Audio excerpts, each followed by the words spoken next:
आयुर्वेदा की शुरुआत कहाँ से हुई और इसका वैदिक ग्रंथों से क्या कनेक्शन है? आयुर्वेद ये नाम ही काफी आपको बताने के लिए कि आयुर मतलब आपका लाइफ और वेद मतलब साइंस। ये आपका लाइफ का साइंस है कि आपने जीना कैसे और आपने स्वस्थ कैसे रहना है। आयुर्वेद का जो भी सिद्धांत है वो बहुत पुराने ग्रंथों में से है। तो दिस इज अ बिगेस्ट वरदान फॉर अवर इंडिया कि हमारे पास ये बहुत अच्छी और बहुत पुरातन चीजें हैं। मैं चाहती हूँ कि हर इंसान अगर कोई हेल्थ के बारे में सोचे या फिर किसी भी मेडिसिन के बारे में सोचे तो उसको पहला चीज आना चाहिए आयुर्वेद, है ना, बिकॉज इट्स आवर रूट्स। विकारस्य आतुर प्रशमनम च, मतलब कि नाड़ी आप कैसे देखते हैं? देखो आयुर्वेद में ना प्रश्न मतलब मैं आपको कुछ क्वेश्चन पूछूंगी। प्रश्न स्पर्श, मैं आपके नाड़ी को मतलब नाड़ी होती है बिट्स, अगर आपको नॉर्मली अगर पता चले जो पल्स हम लोग चेक करते हैं वो होता है स्पर्श, या आपके तलवे पे मैं आपको स्पर्श करूंगी, या फिर दर्शन। प्रश्न, दर्शन और स्पर्श, ये तीन चीजों से ही रोगी की परीक्षा होती है।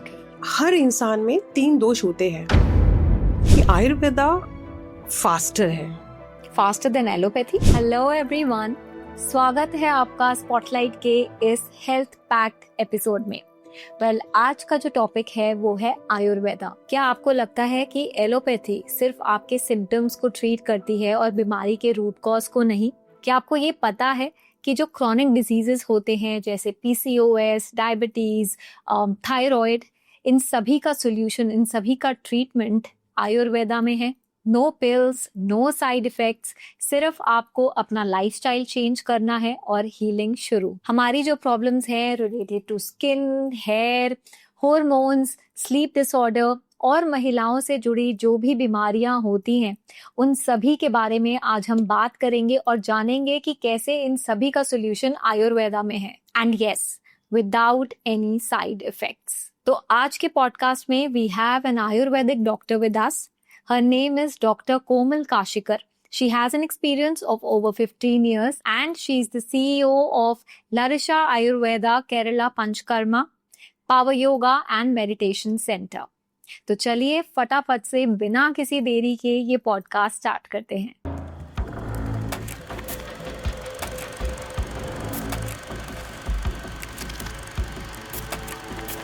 Hello doctor Komal, welcome to the spotlight. कैसी हैं आप?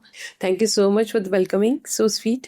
मैं बहुत अच्छी हूँ और thank you for that also कि आपने मुझको पूछा भी। That is more important. ये मेरा सवाल है, आप कैसे हो? बिल्कुल ठीक। एंड अब तो आप डॉक्टर आ गए हैं, हम सभी ठीक हो ही जाएंगे। क्या बात है। So before we start this podcast, I am just want to tell you that I'm very excited because सबसे पहला ये हमारा स्पॉटलाइट पे आयुर्वेदा का पॉडकास्ट है। प्लस मुझे ये लगता है दैट आफ्टर दिस पॉडकास्ट हमारी जितनी भी ऑडियंस है वो उनके लिए बहुत यूजफुल इंफॉर्मेशन होगी जो भी हम आज बात करेंगे। Definitely. So let's begin with my question first. Ayurveda, as we know that, ये बहुत ही एंशिएंट, सबसे पुरानी चिकित्सा पद्धति है। करेक्ट। बट आयुर्वेदा की शुरुआत कहाँ से हुई, थोड़ा उस पे बात करते हैं, और इसका वैदिक ग्रंथों से क्या कनेक्शन है, that also you tell us. हाँ, आयुर्वेद ये नाम ही काफी आपको बताने के लिए कि आयुर मतलब आपका लाइफ और वेद मतलब साइंस। ये आपका लाइफ का साइंस है कि आपने जीना कैसे और आपने स्वस्थ कैसे रहना है। ओके। इसका अगर कनेक्शन हम लोग बोलेंगे तो हम लोग पूजा करते हैं धन्वंतरी जी की। जब समुद्र मंथन हुआ था तब धन्वंतरी जी ने अमृत कलश लेके आए थे और उन्होंने जीवन दान दिया था देवी देवताओं को, ऐसा कहा जाता है, माना जाता है। तो उसी के साथ आयुर्वेद की उत्पत्ति हुई है। आपने अगर पुराने में देखा होगा तो जब रामायण हुआ था तो हनुमान जी ने भी संजीवनी बूटी लाई थी, है ना। तो आयुर्वेद का जो भी सिद्धांत है वो बहुत पुराने ग्रंथों में से है। आयुर्वेद ये इटसेल्फ वेद, जैसे आपने अथर्ववेद, यजुर्वेद सुना होगा, वैसे आयुर्वेद भी एक पुराना ग्रंथ है जो अच्छी स्टडी के बाद, उस टाइम पे भी साइंस बोला ना, राइट, हाँ, तो उस टाइम पे भी बहुत ज्यादा स्टडी हुई है और उसके बाद ही लिखा गया है बहुत सारे ऋषियों के हाथ से। तो दिस इज अ बिगेस्ट वरदान फॉर अवर इंडिया कि हमारे पास ये बहुत अच्छी और बहुत पुरातन चीजें हैं। आज तो ये फैड चल रहा है फिलहाल कि जो भी पुरानी चीजें उसको संभाला जाता है। इवन एक पेड़ क्यों ना हो, अगर वो 100 साल पुराना है तो उसको काटने नहीं देती है गवर्नमेंट। तो मैं तो चाहती हूँ कि आयुर्वेद तो 5000 साल पुरानी चीज है, इसको तो बिल्कुल ही कटने नहीं देना चाहिए, इसका एक पत्ता भी हिलना नहीं चाहिए। इतनी हम सब इंडियन ने कसम खा के इसको आगे लेके जाना है, ये मैं चाहूंगी, क्योंकि ये है आयुर्वेद। मैं आपको एक छोटी सी स्टोरी बताना चाहूंगी। मेरी वन ऑफ द फ्रेंड है, शी इज ऑप्थेल्मोलॉजिस्ट। वो कहीं पे इंडिया में घूमने गई थी, तो एक जर्मन से टकराई। ओके। तो शी सेड कि उनकी जो भी बात हुई, शी सेड कि आई एम ऑप्थेल्मोलॉजिस्ट। तो उसको तो ये लगा कि ऑप्थेल्मोलॉजिस्ट इन आयुर्वेदा, बिकॉज अगर इंडिया के बाहर से कोई यहाँ पे आता है तो दे आर थिंकिंग कि मैं किसी डॉक्टर से मिल रहा हूँ तो वो आयुर्वेदिक होंगे। See that much weightage we are having the Ayurveda. Right. For the Ayurveda, I'm not talking about any doctor, but for the Ayurveda we have that much weightage. तो शी से नहीं मैं तो मतलब मेरा MS हुआ है MBBS के बाद और मैं प्रैक्टिस कर रही हूँ। That German person asked him why not Ayurveda, and that experience she shared to me कि देखो कोमल, मेरे साथ ऐसा हुआ था और आई रिमेम्बर यू। मैंने बोला लो, मतलब she is talking with someone. और वो मैं चाहती हूँ कि हर इंसान अगर कोई हेल्थ के बारे में सोचे या फिर किसी भी मेडिसिन के बारे में सोचे तो उसको पहला चीज आना चाहिए आयुर्वेद, है ना, बिकॉज इट्स आवर रूट्स।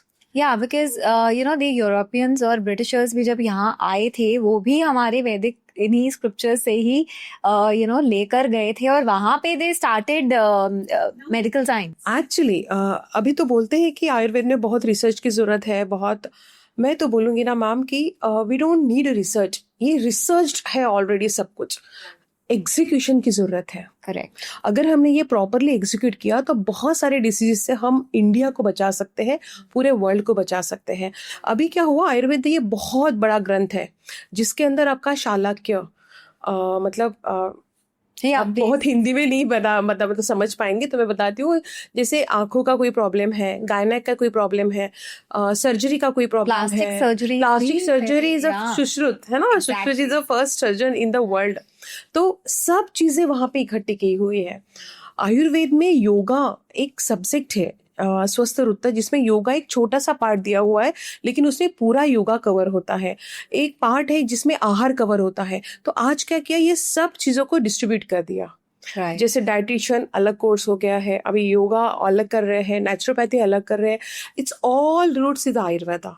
और आयुर्वेदा में ऐसा होता है मैम कि पुराने जमाने में जो होता था, दैट इज अ थिंग कि आप पहले पेशेंट को देखो, उसकी नाड़ी समझो, उसके प्रॉब्लम समझो, और उसके अकॉर्डिंग जो सूट होता है वो उसको दो। It may be the naturopathy, it may be the yoga, it may be the Ayurveda. It's depend upon the category of the diseases, है ना, कि आप कौन से लेवल पे हो, कहाँ से आपको ट्रीट करना है। तो आयुर्वेद को ये सिद्धांत के लिए फोकस करता है कि स्वस्थस्थ स्वास्थ्य रक्षण, जो स्वस्थ है उसने अपने स्वास्थ्य की रक्षा करना चाहिए। बिल्कुल। विकारस्य आतुर प्रशमनम च, मतलब आतुर ये रोगी को बोला गया है। जो रोगी को विकार है, मतलब दोष है, डिसीज है, उसको फिर आप प्रशमन करो, मतलब शमन करो। तो आयुर्वेद में 2 चिकित्सा बोली गई है, शमन और शोधन। शोधन में आता है पंचकर्मा, मतलब कोई दोष अगर इतना बड़ा है, हम लोग ऐसे नाप नहीं सकते इतना बड़ा है, just for the understanding of you all मैं सिर्फ समझाना चाहती हूँ कि अगर दोष बड़ा है, बीमारी बड़ी है, तो शोधन करके उसको शरीर से निकालना है। अब जब वो थोड़े कंडीशन में रह जाएगा, फिर आप मेडिसिन देके उसका शमन करो। शमन मतलब उसको हमें दबाना है। लेकिन क्यों बोला जाता है कि रूट कॉज आयुर्वेद में है, क्योंकि हम शोधन करते हैं, उसको ढूंढ के निकाल लेते हैं और फिर बचता है उसके ऊपर मेडिसिन देते हैं। इसमें कोई भी केमिकल नहीं रहता, सबसे इंपॉर्टेंट चीज। और ये बहुत इफेक्टिव है क्योंकि शास्त्रों से लिखा हुआ है, और वहां पे इसका प्रॉपर रिसर्च करके हर एक डिसीज पे, हर एक इंसान पे अलग अलग दवाई बनाई गई है। जैसे मैं हमेशा बोलती हूँ कि अगर आपको बुखार आ जाता है तो ये तो बेसिक मेडिसिन पैरासिटामोल है ना। अगर 2 दिन का भी बच्चा है या फिर 80 इयर्स के आंटी भी है या आप नानी भी है तो उनको हम वही देंगे। But in Ayurveda it differs from person to person. As category, आपकी नाड़ी क्या है, आपके दोष कौन से है, इसके अकॉर्डिंग भी आपका इवन अ सिंपल फीवर का मेडिसिन चेंज होता है। है ना। तो काफी पेशेंट्स मुझको अभी ऑनलाइन बहुत पूछने लगे कि मैम फीवर के लिए क्या दूं, मैम सर्दी हो गई है क्या करूं। सजेस्ट देम एनी मेडिसिन या आई जस्ट से कि कुछ नहीं है, एक कंसल्ट कर लो और ये जिंदगी भर के लिए आपके लिए यही होगा, प्रोवाइडेड कुछ और इन्फेक्शन ना आ जाए, है ना। तो वो आप हमेशा जब बुखार आए तो आप यही ले सकते हो, तो don't worry about this, but consult one, let me see what is your नाड़ी, और नाड़ी के हिसाब से मैं आपको क्या दूं। तो this is a very simple thing, लेकिन बुखार से ही पूरी बीमारियां शुरू होती है अगर आप देखें तो, है ना। कोविड में भी बुखार आया, सर्दी हुई, खांसी हुई, बेसिक चीजें हुई, है ना। जैसे हर चीज का जो है, बुखार क्यों आता है, फीवर क्यों चढ़ता है, इन्फ्लेमेशन इन द बॉडी। हाँ, इन्फ्लेमेशन क्यों होता है, क्योंकि ना जो माइक्रो ऑर्गेनिज्म होते हैं जो अपने बॉडी के फेवर के होते हैं वो अपने बॉडी में ऑलरेडी रहते हैं। ऐसे किसी ने एंटर किया कि जहाँ पे जो हमें नहीं चाहिए, ऐसे माइक्रो ऑर्गेनिज्म आए तो ऐसे माइक्रो ऑर्गेनिजम्स में लड़ाई होती है, फिर बॉडी का टेम्परेचर बढ़ता है ना। तो it is a natural thing, बुखार आना बहुत बड़ी बात नहीं होती, लेकिन बीमारी की शुरुआत होती है हल्का सा। जैसे प्रेग्नेंट वुमन जब वो कंसीव करती है तो उसका टेम्परेचर बढ़ा हुआ दिखता है, तो आयुर्वेद में इतनी माइन्यूट चीज भी बताई गई है ना। जब कोई प्रेग्नेंट वुमन रहता है तो उसका टेम्परेचर बढ़ा होना चाहिए, है ना, मतलब थोड़ी गर्म होनी चाहिए, हाँ, मतलब बॉडी में वो चेंजेस होते हैं, उसको वो सफर कर रही है या फिर उसको वो एडेप्ट कर रही है, वो ज्यादा इंपॉर्टेंट है। नहीं तो हम लोग इतनी छोटी चीज नहीं लिखते ना इतने पुराने जमाने में, इसलिए मैं हमेशा बोलती हूँ रिसर्च की नहीं, इम्प्लीमेंटेशन की जरूरत है, एटलीस्ट पहली बार। हाँ, तो इतना पुराना चीज है तो हमें इसको ट्राई करना चाहिए, और ये बहुत अच्छा है। वेदों में अथर्ववेद पे हमें विश्वास है, यजुर्वेद पे, वैसे ही आयुर्वेद भी है उसमें से एक ग्रंथ जो बहुत पुराना है, और अगर हम इसको आत्मसात कर ले, मतलब अपने डेली रूटीन में भी ला ले, तो उसका बहुत अच्छा इफेक्ट अपने बॉडी पे होगा। बहुत सही बताया आपने डॉक्टर कोमल, बट जैसे अभी आप मुझे बता रही हैं कि हम नाड़ी चेक करते हैं, so I am very inquisitive to know कि नाड़ी आप कैसे देखते हैं। हाँ देखो, आयुर्वेद में ना प्रश्न, मतलब मैं आपको कुछ क्वेश्चन पूछूंगी, प्रश्न स्पर्श, मैं आपके नाड़ी को, मतलब नाड़ी होती है बिट्स, अगर आपको नॉर्मली अगर पता चले, जो पल्स हम लोग चेक करते हैं वो होता है स्पर्श, वहां पे मैं आपको स्पर्श करूंगी, या आपके तलवे पे मैं आपको स्पर्श करूंगी, मतलब एक एग्जामिनेशन का तरीका बताया गया है। या फिर दर्शन, प्रश्न, दर्शन और स्पर्श, ये 3 चीजों से ही रोगी की परीक्षा होती है। अच्छा वैद्य वही माना जाता है जो आपको देख के, कोई भी पेशेंट को देख के, या वो पेशेंट नहीं है किसी को भी देख के उसकी नाड़ी बता पाए, तो उसका एक ग्रीप होता है। और जैसे आपने मुझे देखते ही बता दिया, I must tell my audience कि इन्होंने कुछ मुझे ना स्पर्श करा ना मेरी पल्स चेक करी, बट शी टोल्ड मी कि मेरा क्या combination. Correct, will talk on this later, Yes. आप बताइए। तो ये तीनों से हम रोगी की परीक्षा कर सकते हैं, और इट इज वेरी इजी अगर आप अडेप्ट करते हो ये चीज को तो। और उससे भी इम्पोर्टेंट चीज होती है मैम कि हर इंसान में 3 दोष होते हैं, वात, पित्त, कफ। अब ये बहुत टेक्निकल लैंग्वेज नहीं बताती मैं इस बार, मैं थोड़ा बहुत स्मूथ जाती हूँ कि people should understand what is that, क्योंकि हमेशा क्वेश्चन रहता है क्या है ये कफ, क्या है खांसी है। आयुर्वेदा जब हम समझते हैं तो हम यही समझते हैं कि वात, पित्त, कफ के ऊपर कुछ है। हाँ, तो उसको इलैबोरेट थोड़ा कर दीजिए, so that I and our audience can understand कि एग्जैक्टली होता क्या है। हाँ, तो क्या है ना, जब ये रिसर्च हुआ था, जब भी जितने 5000 साल पहले, तब ये बोला गया था बॉडी कैसे बनती है, कि आत्मा होती है, शरीर होता है, और आपके 5 जो भी तत्व है उससे आपका शरीर बनता है। पंचकर्म, पंच तत्व पंचतत्व है ना, आकाश है, वायु है, अग्नि है, देन वाटर है, 5 एलिमेंट से अपना शरीर बनता है, आयुर्वेद में बोला गया है। अब क्या होता है कि ये तो अब हमें पता है, शरीर पता है, आत्मा पता है, मन पता है, इंद्रिय पता है, 5 जो तत्व है वो हमें पता है, लेकिन अब ये वात पित्त कफ कहाँ से आ गए, करेक्ट है ना।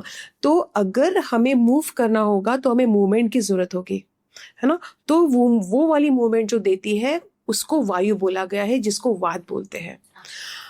वात का कॉम्बिनेशन के साथ हमें पित्त भी चाहिए। पित्त क्यों चाहिए, अगर हम लोग कुछ खा रहे तो बॉडी में अग्नि चाहिए जो उसको पचा पाए, अदरवाइज पचेगा कैसा, we can't say heat, okay, but पित्त जब एग्रीवेटेड होता है तो वो हीट में कन्वर्ट होता है। पित्त इज ज्वाला, अग्नि हम लोग बोल सकते हैं, बट वो अग्नि समाग्नि होती है, मतलब नॉर्मल लेवल पे होती है, तो वो हीट नहीं होती, वो नॉर्मल होती है कि जिससे हम अपना खाना पचा सके, दैट इज अ पित्त।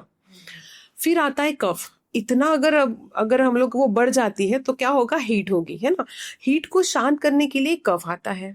अब कफ का क्या काम है, तो वो आपके सब हार्मोन्स को मेंटेन करती है, आपको अच्छी नींद देती है, आपको काम वो भी करती है, क्योंकि आयुर्वेद में बोला गया है कि चिंता से आप बहुत सारे डिसीजेस को इनवाइट कर लोगे। तो चिंता और चिता में सिर्फ एक पॉइंट का डिफरेंस है, उसको अगर काम करना है तो अपना कफ मजबूत चाहिए। So कफ है इज ना? The water element. हाँ, it is consist of water. अच्छा। वाटर से बना हुआ है, और उससे भी इम्पोर्टेंट है कि वो अगर पित्त एग्रेसिव होता है, मतलब हीट अगर बॉडी में बहुत ज्यादा बढ़ जाती है, तो उसको कफ शांत करने के लिए वहां पे, तो बॉडी में ये 3 चीजों के ऊपर डिस्ट्रीब्यूट किया गया है। अच्छा। है ना, कि अगर ज्यादा हलचल वाली चीजें हैं, ज्यादा आपका दिमाग खराब हो रहा है, खराब in the sense not of aggravation, I am just talking about, अगर आपके दिमाग में एक से ज्यादा सवाल आ रहे हैं, या फिर आप एक जगह पे बैठे हो लेकिन आप 10 जगह के बारे में सोच रहे हो, या फिर ये हो सकता है कि बहुत सारे सवाल जिसका कोई वैल्यू नहीं है या फिर कोई जरूरत नहीं है, अगर ऐसे आ रहे हो तो वो है वात, विकृत गति का। अच्छा। पित्त, आप कुछ भी खाया एसिडिटी हो गई, वो विकृत। प्राकृत और विकृत में फर्क होता है। विकृत इज अ डिसीज, प्राकृत रहता तो वो डिसीज नहीं होता। अच्छा। क्लासिकल स्टेजेस माने गए हैं आयुर्वेद में वात पित्त कफ के। एक होता है साम्य अवस्था, एक होता है प्राकृत, मतलब साम्य में कोई प्राकृत बोलते हैं, एक होता है प्रकुपित अवस्था, मतलब जो थोड़ा बढ़ जाता है, और एक होता है विकृत अवस्था। जब विकृत अवस्था में कोई भी नाड़ी जाती है तो ये माना जाता है कि वो अभी आपको डिसीज क्रिएट करेगी। करेक्ट। ठीक है, तो वात पित्त कफ ये 3 चीजें हैं जो अलग अलग अपने कैरेक्टरिस्टिक को बयां करती है, और ये तीनों भी चाहिए। अच्छा। अब एक इंसान सोचो जिसका कफ पूरी तरीके से डैमेज है, मतलब वो कफ नहीं है, ऐसा नहीं बोलूंगी कि विदाउट कफ या कोई भी तीनों दोषों रहना जरूरी है, कम होते हैं ज्यादा होते हैं, लेकिन उसका पूरा कफ विकृत है, वो 6 महीने से सोया ही नहीं। वो सिर्फ स्लीपिंग पिल्स खा रहा है कि सोने की, बट वो सो ही नहीं पा रहा है क्योंकि कफ विकृति आ गई है बहुत ज्यादा, वो सो नहीं पा रहा है। वात पित्त त्रिदोष विकृति बोला जाता है ऐसे डिसीज को।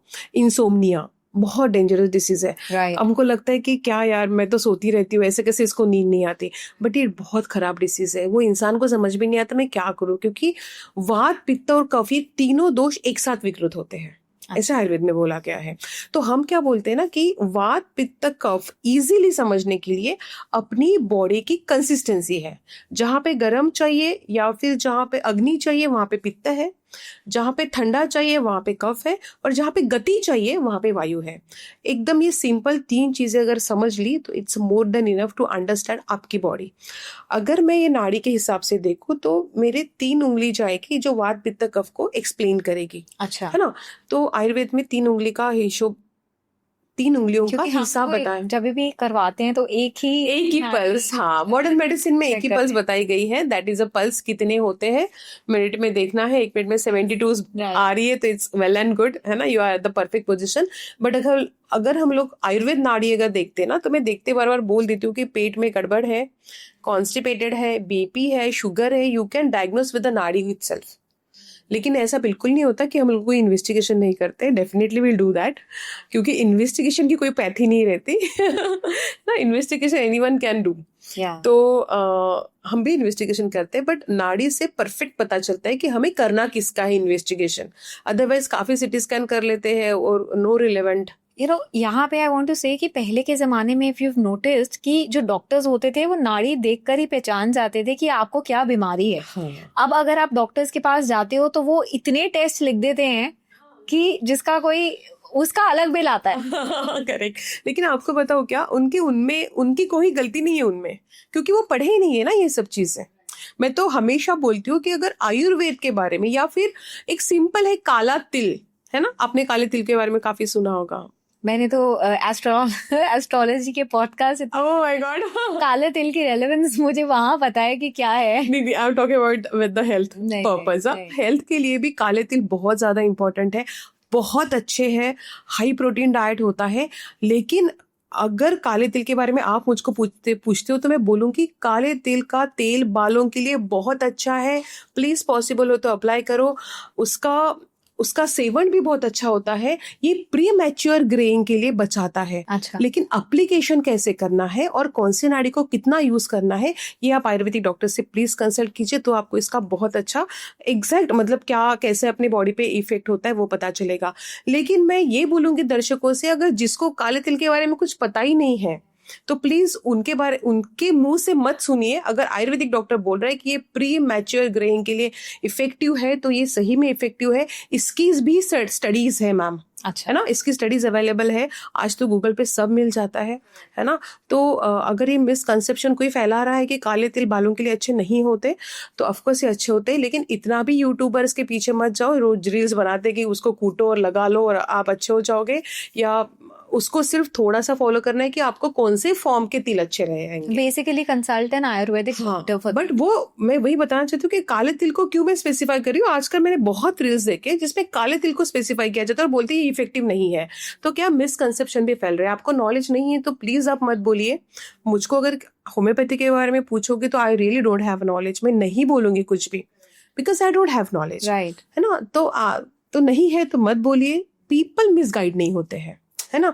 अब किसी ने काले तिल का तेल लाया होगा एप्लीकेशन करने के लिए, किसी डॉक्टर ने बोला होगा, उसको शायद चलता होगा, और किसी डॉक्टर ने, एलोपैथी डॉक्टर ने अगर ऐसे रील डाल दिया तो क्या होगा, कंफ्यूज हो जाएंगे। एप्लीकेशन ऑफ ऑयल, अभ्यंगम बहुत इंपॉर्टेंट बोला गया आयुर्वेद में, ऑयल लगाना बंद कर दो बोल दिया।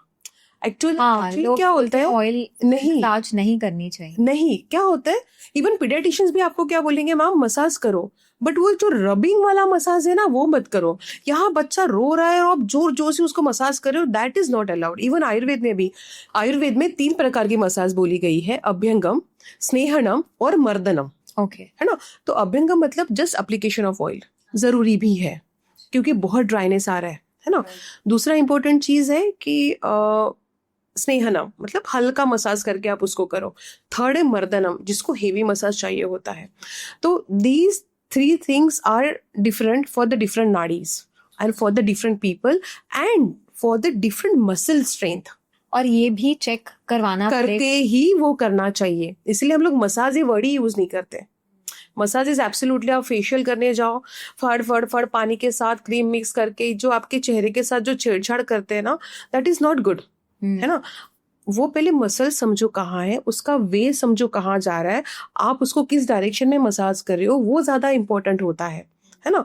तो हम लोग जो आयुर्वेद में पहले कुक्कुटांडा पोट्टली देते थे, फेस के लिए भी फेशियल रहता था पुराने जमाने में, और वो इतना इफेक्टिव रहता था ना, इसलिए पुराने लोग ना बहुत जल्दी बूढ़े भी नहीं होते थे, है ना, आपके जैसे हमेशा यंग दिखते थे। एक्चुअली उनका खान पीन भी अच्छा होता था, लाइफस्टाइल भी बहुत अच्छा होता था, प्लस अगर आप ऐसे बोल रही हैं कि ये सारी नेचुरल चीजें वो चेहरे के लिए यूज करते थे, है ना। जैसे कड़ू नीम कहीं पे भी मिलता है, अगर आप उसको यूज करो, अगर आपको स्किन इन्फेक्शन है, शुरुआत हो रही है, आपको पानी में उसको यूज करो उबाल के, ओके, तो बहुत अच्छा है। बट हम लोग ये सब चीजें छोड़ दिए हैं और केटाकानोजोल के पीछे पड़े हैं। Right, I don't say don't use it, हाँ, मैं सिर्फ इतना बोलूंगी जब बहुत एक्सट्रीम हो रहा है ना, जब इमरजेंसी आ रही है, उसके लिए मॉडर्न मेडिसिन आया हुआ है। हम लोग हर चीज के लिए वो यूज कर रहे हैं, इसलिए अपना ना एक तो क्या है, मैंने अगर आपको हमने अभी पिज्जा बुलाया suppose and we had it, हम लोग 4-5 लोग हैं, हम सबने खा लिया यहाँ पे, तो हर एक को वो उतना ही ज्यादा इफेक्ट या साइड इफेक्ट देगा क्या, नहीं, है ना। सबकी बॉडी अलग है, डाइजेस्टिव पावर अलग है। शायद किसी को कॉन्स्टिपेशन होगा, किसी को मतलब किसी का वात बढ़ेगा, कॉन्स्टिपेशन होगा मतलब वात बढ़ेगा पिज्जा के कारण, किसी का पित्त बढ़ेगा, उसको एसिडिटी होगी, ओके, या फिर किसी को वो खाने के बाद भूख ही नहीं लगेगी, कफ विकृति में जाएगा। तो हर एक बॉडी के ऊपर डिपेंड है कि क्या खाने के बाद उसको क्या रिजल्ट आना है। तो डॉक्टर कोमल, ये जो आप बोल रही हैं कि वात से ये होगा, पित्त से ये होगा, तो ये हर एक इंसान की बॉडी में अलग कॉम्बिनेशंस होते हैं, इनके यूनिक कॉम्बिनेशंस हैं दोषास के। एग्जैक्टली, हर इंसान अलग कॉम्बिनेशन से बना हुआ है, 2 रियल सिस्टर्स भी सेम नाड़ी की नहीं हो सकती। तो हमें पता कैसे लगेगा कि हमारी बॉडी में ये दोष है या ये चीज डिस्टर्ब्ड है? एक्चुअली तो आपको डॉक्टर के पास जाना चाहिए एग्जैक्टली कि क्या है, लेकिन आधे से ज्यादा चीजें ना वो खुद इंसान को पता रहती है उसके साथ क्या हो रहा है। अगर मैं बोलूँ कि आपकी नाड़ी पित्तज है, तो मेरे मुंह से निकलेगा कि आपको आईबीएस का प्रॉब्लम है क्या, right. मेरे मुंह से निकलेगा आपकी हीट बहुत बढ़ती है क्या, मेरे मुंह से निकलेगा आर यू वेरी पर्टिकुलर, मेरे मुंह से ये निकलेगा कि आपको बहुत ज़्यादा अटेंशन मिलता है क्या 10 लोगों के बीच में। तो ये सब चीज़ें क्या होती है, ये आपके नाड़ी को रिप्रेजेंट कर रही है। ओके। अगर आप कफ विकृति के या कफज व्यक्ति हो, विकृति भी नहीं, अगर कफज भी व्यक्ति हो, तो मैं आपको पूछूंगी आपको थायराइड हो गया है क्या, आप पीसीओडी से परेशान हो क्या, आप बहुत आलसी हो गए हो क्या, या आपको किसी ने एक थप्पड़ मारी तो दूसरा गाल देते हो कि यार मार ले, जाने दे, मेरा मन नहीं है तेरे को दूसरी मारने का। अच्छा, कफ वाले आलसी होते हैं बहुत। बहुत आलसी होते हैं वो, लेकिन कफ के साथ अगर पित्त का कॉम्बिनेशन आ गया ना, तो वो इंसान को कोई नहीं रोक सकता। अच्छा। वो बहुत सुंदर कॉम्बिनेशन होता है।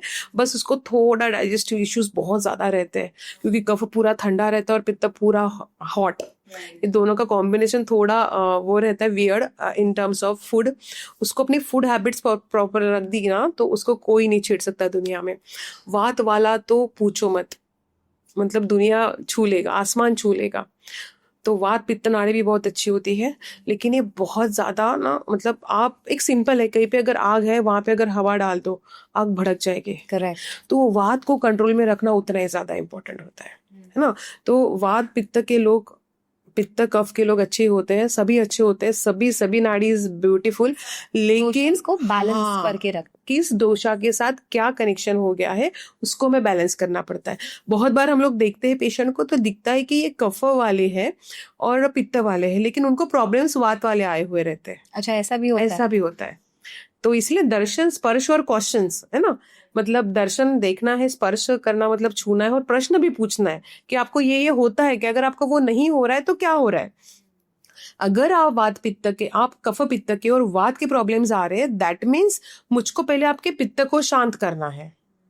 जैसे मैं आपको पित्त को शांत कर दूंगी, फिर मैं वात पे जाऊंगी और फिर लास्ट में कफ में जाऊंगी। ओके। अगर वात ज्यादा प्रकोपित है तो मैं पित्त को कितना भी शांत करूं, पित्त शांत नहीं होगा।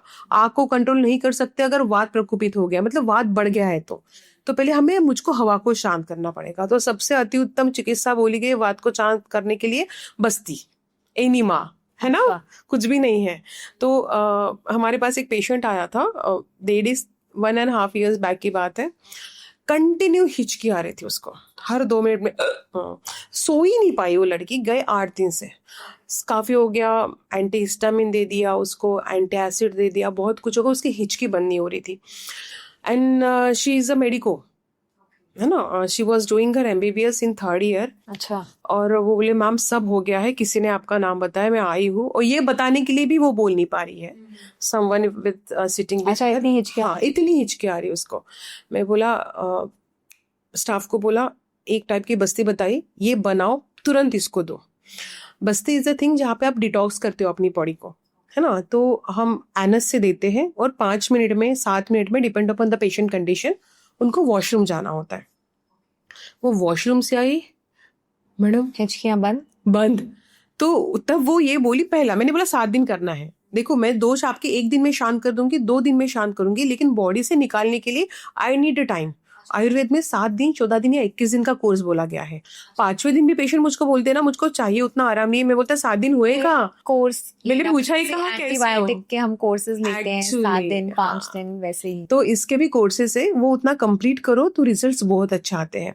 जिस पेशेंट को हमें कैसे पता चलेगा इनको 7 दिन देना है, 14 दिन देना है, मैं तो नाड़ी के हिसाब से समझ जाती हूँ। बट कभी कभी ऐसा होता है कि एक आधे पेशेंट को 7 दिन तक रिजल्ट नहीं आता, फिर मुझको समझ में आता है इसको और 7 दिन करना है। रिजल्ट तो पहले दिन से आता है, बट चाहिए उतना नहीं आता है। Correct. तो फिर मैं उनको पहले दिन बता दी हूँ कि इनको 14 दिन करना है, मैं पहले दिन बोल देती हूँ इनको 7 दिन करना है। तो उनकी हिचकी 1 दिन में खत्म, 2 दिन में तो उसके बाद फिर उसको 2-3 घंटे बाद एक आध बार आती थी, 2 दिन में तो उसकी हिचकी आना बंद किया। 7th डे पे वो लड़की मिली मुझको और बोलती है कि मैम, मैं जब आपने बोला बस्ती दो, एनिमा दो, as she is a medico, उसको पता चला एनिमा क्या है। मुझको तो उस टाइम में लगा कि मैं सही डॉक्टर के पास आई हूँ कि नहीं। मैंने बोला क्यों? बोले प्रॉब्लम मुंह में है और ट्रीटमेंट किधर है। So she was so confused कि मैंने बोला बेटा यही होता है आयुर्वेद में कि हम ट्रीटमेंट दोषों पे देते हैं, नाड़ी पे देते हैं, ना कि डिसीज पे। करेक्ट है ना, हिचकियां तो मुंह से आ रही है बट प्रॉब्लम तो पेट में है ना। तो हम लोग पेट को ठीक करते हैं। मैं एक भी दवाई नहीं दिया उसको, नॉट अ सिंगल मेडिसिन की। हाँ, किसी भी, हाँ, सिम्टम्स की, हिचकी की कोई दवाई नहीं, ना कोई antacid, nothing nothing nothing. Only 1 बस्ती 7 दिन लेने को बोला, उसने लिया। उसके बाद तो वो उसकी पूरी फैमिली आती है, that doesn't matter, but she was suffering from that हिचकी। बहुत सारे ये भी लोग आए हैं मेरे पास जिनको ना मैम वात पूरे बॉडी में फैला हुआ रहता है धीरे धीरे। अच्छा। आपकी बॉडी ना खराब होती है, आपको पता रहता है, वही मैं बता रही हूँ, सब पेशेंट को पता है उनको क्या है, बट वो उसको इग्नोर करते हैं। एक पेशेंट था कि आया और मुझको नहीं पता, जस्ट रूटीन चेकअप, मैंने नाड़ी देखा, दिखा वात विकृत है, बट मैंने उनको बीपी का कफ लगा दिया। अच्छा। प्रेस किया तो वो दबता है बहुत जोर से, उसको डहीकर आनी शुरू हो गई। हाँ, बहुत गंदे बब्स आ रहे उसको, और इतने जोर से कि बाजू के फार्मेसी वाले दौड़ के आए कि क्या हुआ इतने जोर से, मतलब इट्स लाइक हाँ हाँ, मैं भी डर गई एकदम, क्या हुआ इसको। तो वो बोले कि नहीं मैम कहीं भी दबाओ, और ये आधा घंटा चलता है इतने जोर जोर से। मैंने बोला बहन तू अंदर आ। अभी तक उसने मुझको कोई प्रॉब्लम नहीं बताई। She was suffering from this problem from last 15 years. कहीं भी दबा दो तो मैंने तो बीपी का लगाया था कफ, कितनी जोर से दवा होगा वो, उसको कहीं भी आप पुश करो। ऐसे भी पेशेंट्स काफी है इंडिया में, वर्ल्ड में काफी पेशेंट है, आप बस पुश करो उसके बब्स आने। तो वात है यहाँ पे इतना क्लासिकल, मैंने बोला ना सब रिसर्च है, सिर्फ आपको एग्जीक्यूट करना है। पता चला वात पूरे बॉडी में फैला हुआ है, फिर वो आमवात में कन्वर्ट होता है अगर आपका पित्त भी डैमेज होता है उसके अंदर। तो फिर उनको घुटनों की या हड्डियों की प्रॉब्लम शुरू होने लगती है। तो जहां पे प्रेस करते हो और आपको डकार आती है, समझ जाना आपकी बात को ट्रीट करना है। ओके। आपको 10 काम की लिस्ट लिख रहे हो लेकिन आप बहुत मुश्किल से 4 काम कर रहे हो ना, समझ जाना आपके कफ को ट्रीट करना है। अच्छा। सिंपल। अगर आपने सोचा कि मैं 4 काम करूंगी, अब 4 में ऐसा हुआ 3 काम कर लिए, एक काम जिससे करना है वो मिला ही नहीं बंदा, तो आपका काम रह गया। और चौथा, पांचवा, छठवा कौन सा काम करूं, क्या करना चाहिए, या फिर वो बंदे को घर से उठा के लाऊं क्या, तो समझ जाना आपको पित्त पे काम करना है। ओके। या फिर आपकी नाड़ी पित्त है, आपकी नाड़ी कफ है या वात है। That's how you diagnose. Yes, you can diagnose yourself. Okay. So now Dr. Komal, I want to ask you, this is my personal thing. अब मैं अपनी ही बात करती हूँ। जैसे I know कि एलोपैथी जो है वो सिम्टम्स को ट्रीट करती है जल्दी, बहुत क्विकर रिजल्ट्स देती है। हाँ, मुझे ये भी पता है कि आयुर्वेदा में इफ यू गो तो वो आपको अच्छे से जो रूट कॉज है एक डिजीज का वो जड़ से उखाड़ के निकाल देगी। हाँ। लेकिन it will take a longer time. इसीलिए अब जैसे मैं बीमार पड़ती हूँ, मेरे को चाहिए कि मैं जल्दी मुझे रिलीफ मिल जाए, so I go to allopathy rather than going to Ayurveda. पहली चीज। दूसरा, जो एलोपैथी के डॉक्टर्स हैं दे आर रेडिली अवेलेबल। आप कहीं पे भी देखो, हर नुक्कड़ पे आपको एलोपैथी का क्लिनिक मिल जाएगा, कोई डॉक्टर मिल जाएगा, so you can easily go. Plus ये नहीं पता आयुर्वेदा के डॉक्टर्स कौन से सही हैं कौन से नहीं हैं, सो दिस कंफ्यूजन मेरे जैसी बहुत लोगों को होएगी। How to deal with this? पहले तो आप ये समझ लो कि आयुर्वेदा फास्टर है, faster than allopathy. We can't compare, but Ayurveda का अगर मैं फीवर का मेडिसिन दूं, मैं पैरासिटामोल दूं, दोनों एक साथ काम करेंगे। अच्छा। जितने देर में आपका ये फीवर उतरेगा। और ये भी बेट है कि शायद मुझको आयुर्वेदा का 3 ही डोज देना पड़ेगा, एलोपैथी के 5 देने पड़ेंगे। अच्छा। है ना। तो आयुर्वेदा नाउ नहीं, पहले से बहुत क्विकर है, हम लोग यूज नहीं करते थे। पहले के जमाने में अगर फीवर आता था तो वो 4 दिन के फीवर से थोड़ी पड़ा रहता था। Correct. I have never heard paracetamol Ayurveda में भी होता है। हाँ, नाम पैरासिटामोल नहीं रहता definitely. Just for the understanding I am telling you, अगर आपका हेडेक हो रहा है तो आप हेडेक हो रहा है तो भी पैरासिटामोल खाओगे, राइट? बिल्कुल। आयुर्वेद में हेडेक हो रहा है तो हेडेक की दवाई है, आधे घंटे में हेडेक डाउन, कोई जरूरत नहीं 2 दिन तक आपको दवाई लेना है या 4 दिन तक लेना है। पेन किलर इतने सुंदर अवेलेबल है मार्केट में आयुर्वेद के लिए। अच्छा। है ना, कंपनीज बना रही है प्रॉपर। अब तो काफी रूल्स एंड रेगुलेशंस भी आ गए, तो हमें डरने की भी बात नहीं है। तो बहुत अच्छे मेडिकेशन मिल रहे हैं। तो आयुर्वेदा बहुत फास्ट है मैम। अच्छा। और फास्ट ही नहीं तो ये एलोपैथी से चीपर भी है।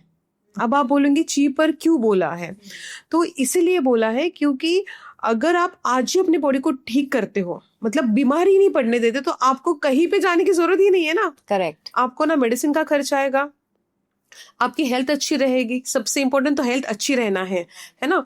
तीसरी इंपॉर्टेंट चीज है you can enjoy your life.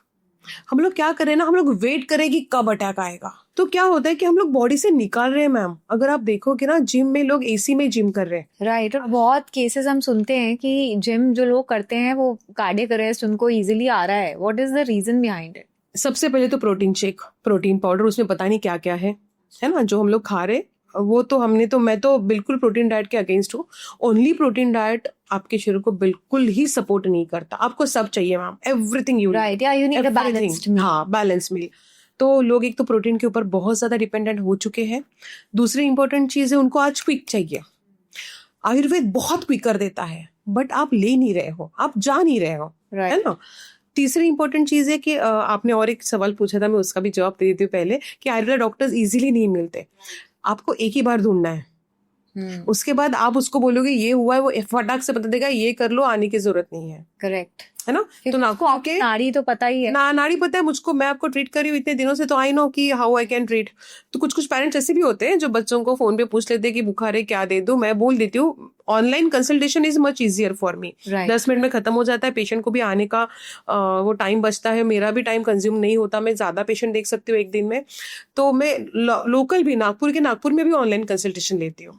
तो और पेशेंट्स भी आर कंफर्टेबल, उनको भी एक अब फोन पे आ गया तो और कन्वीनियंट हो गया है। एक ही बार आपको आयुर्वेद डॉक्टर ढूंढना है आपके लिए जो आपकी नाड़ी समझ पाए। राइट, एक बार मिल गया ना तो आपके कोई डिसीज को उसको 10 बार ट्रीट करने की जरूरत नहीं। हाँ, अगर आप आज तक कभी आयुर्वेदिक ट्रीटमेंट नहीं लिया होगा, आज तक एलोपैथी ले रहे होंगे, तो first time you need to detox your body. मैं तो ये बोलूंगी, कहीं पे भी डिटॉक्स करो, then go to the Ayurvedic doctor, फिर शुरू करो, क्योंकि आप जो खा रहे हो ना वो पचना चाहिए मैम। व्हेन यू से डिटॉक्स करो, उसका क्या मतलब, कैसे डिटॉक्स कर? डिटॉक्स अगेन नाड़ी के ऊपर डिपेंड होता है। एक कॉमन डिटॉक्स पैकेज मैंने निकाला है, जो मेरा अंडरस्टैंडिंग है लोगों को लेके।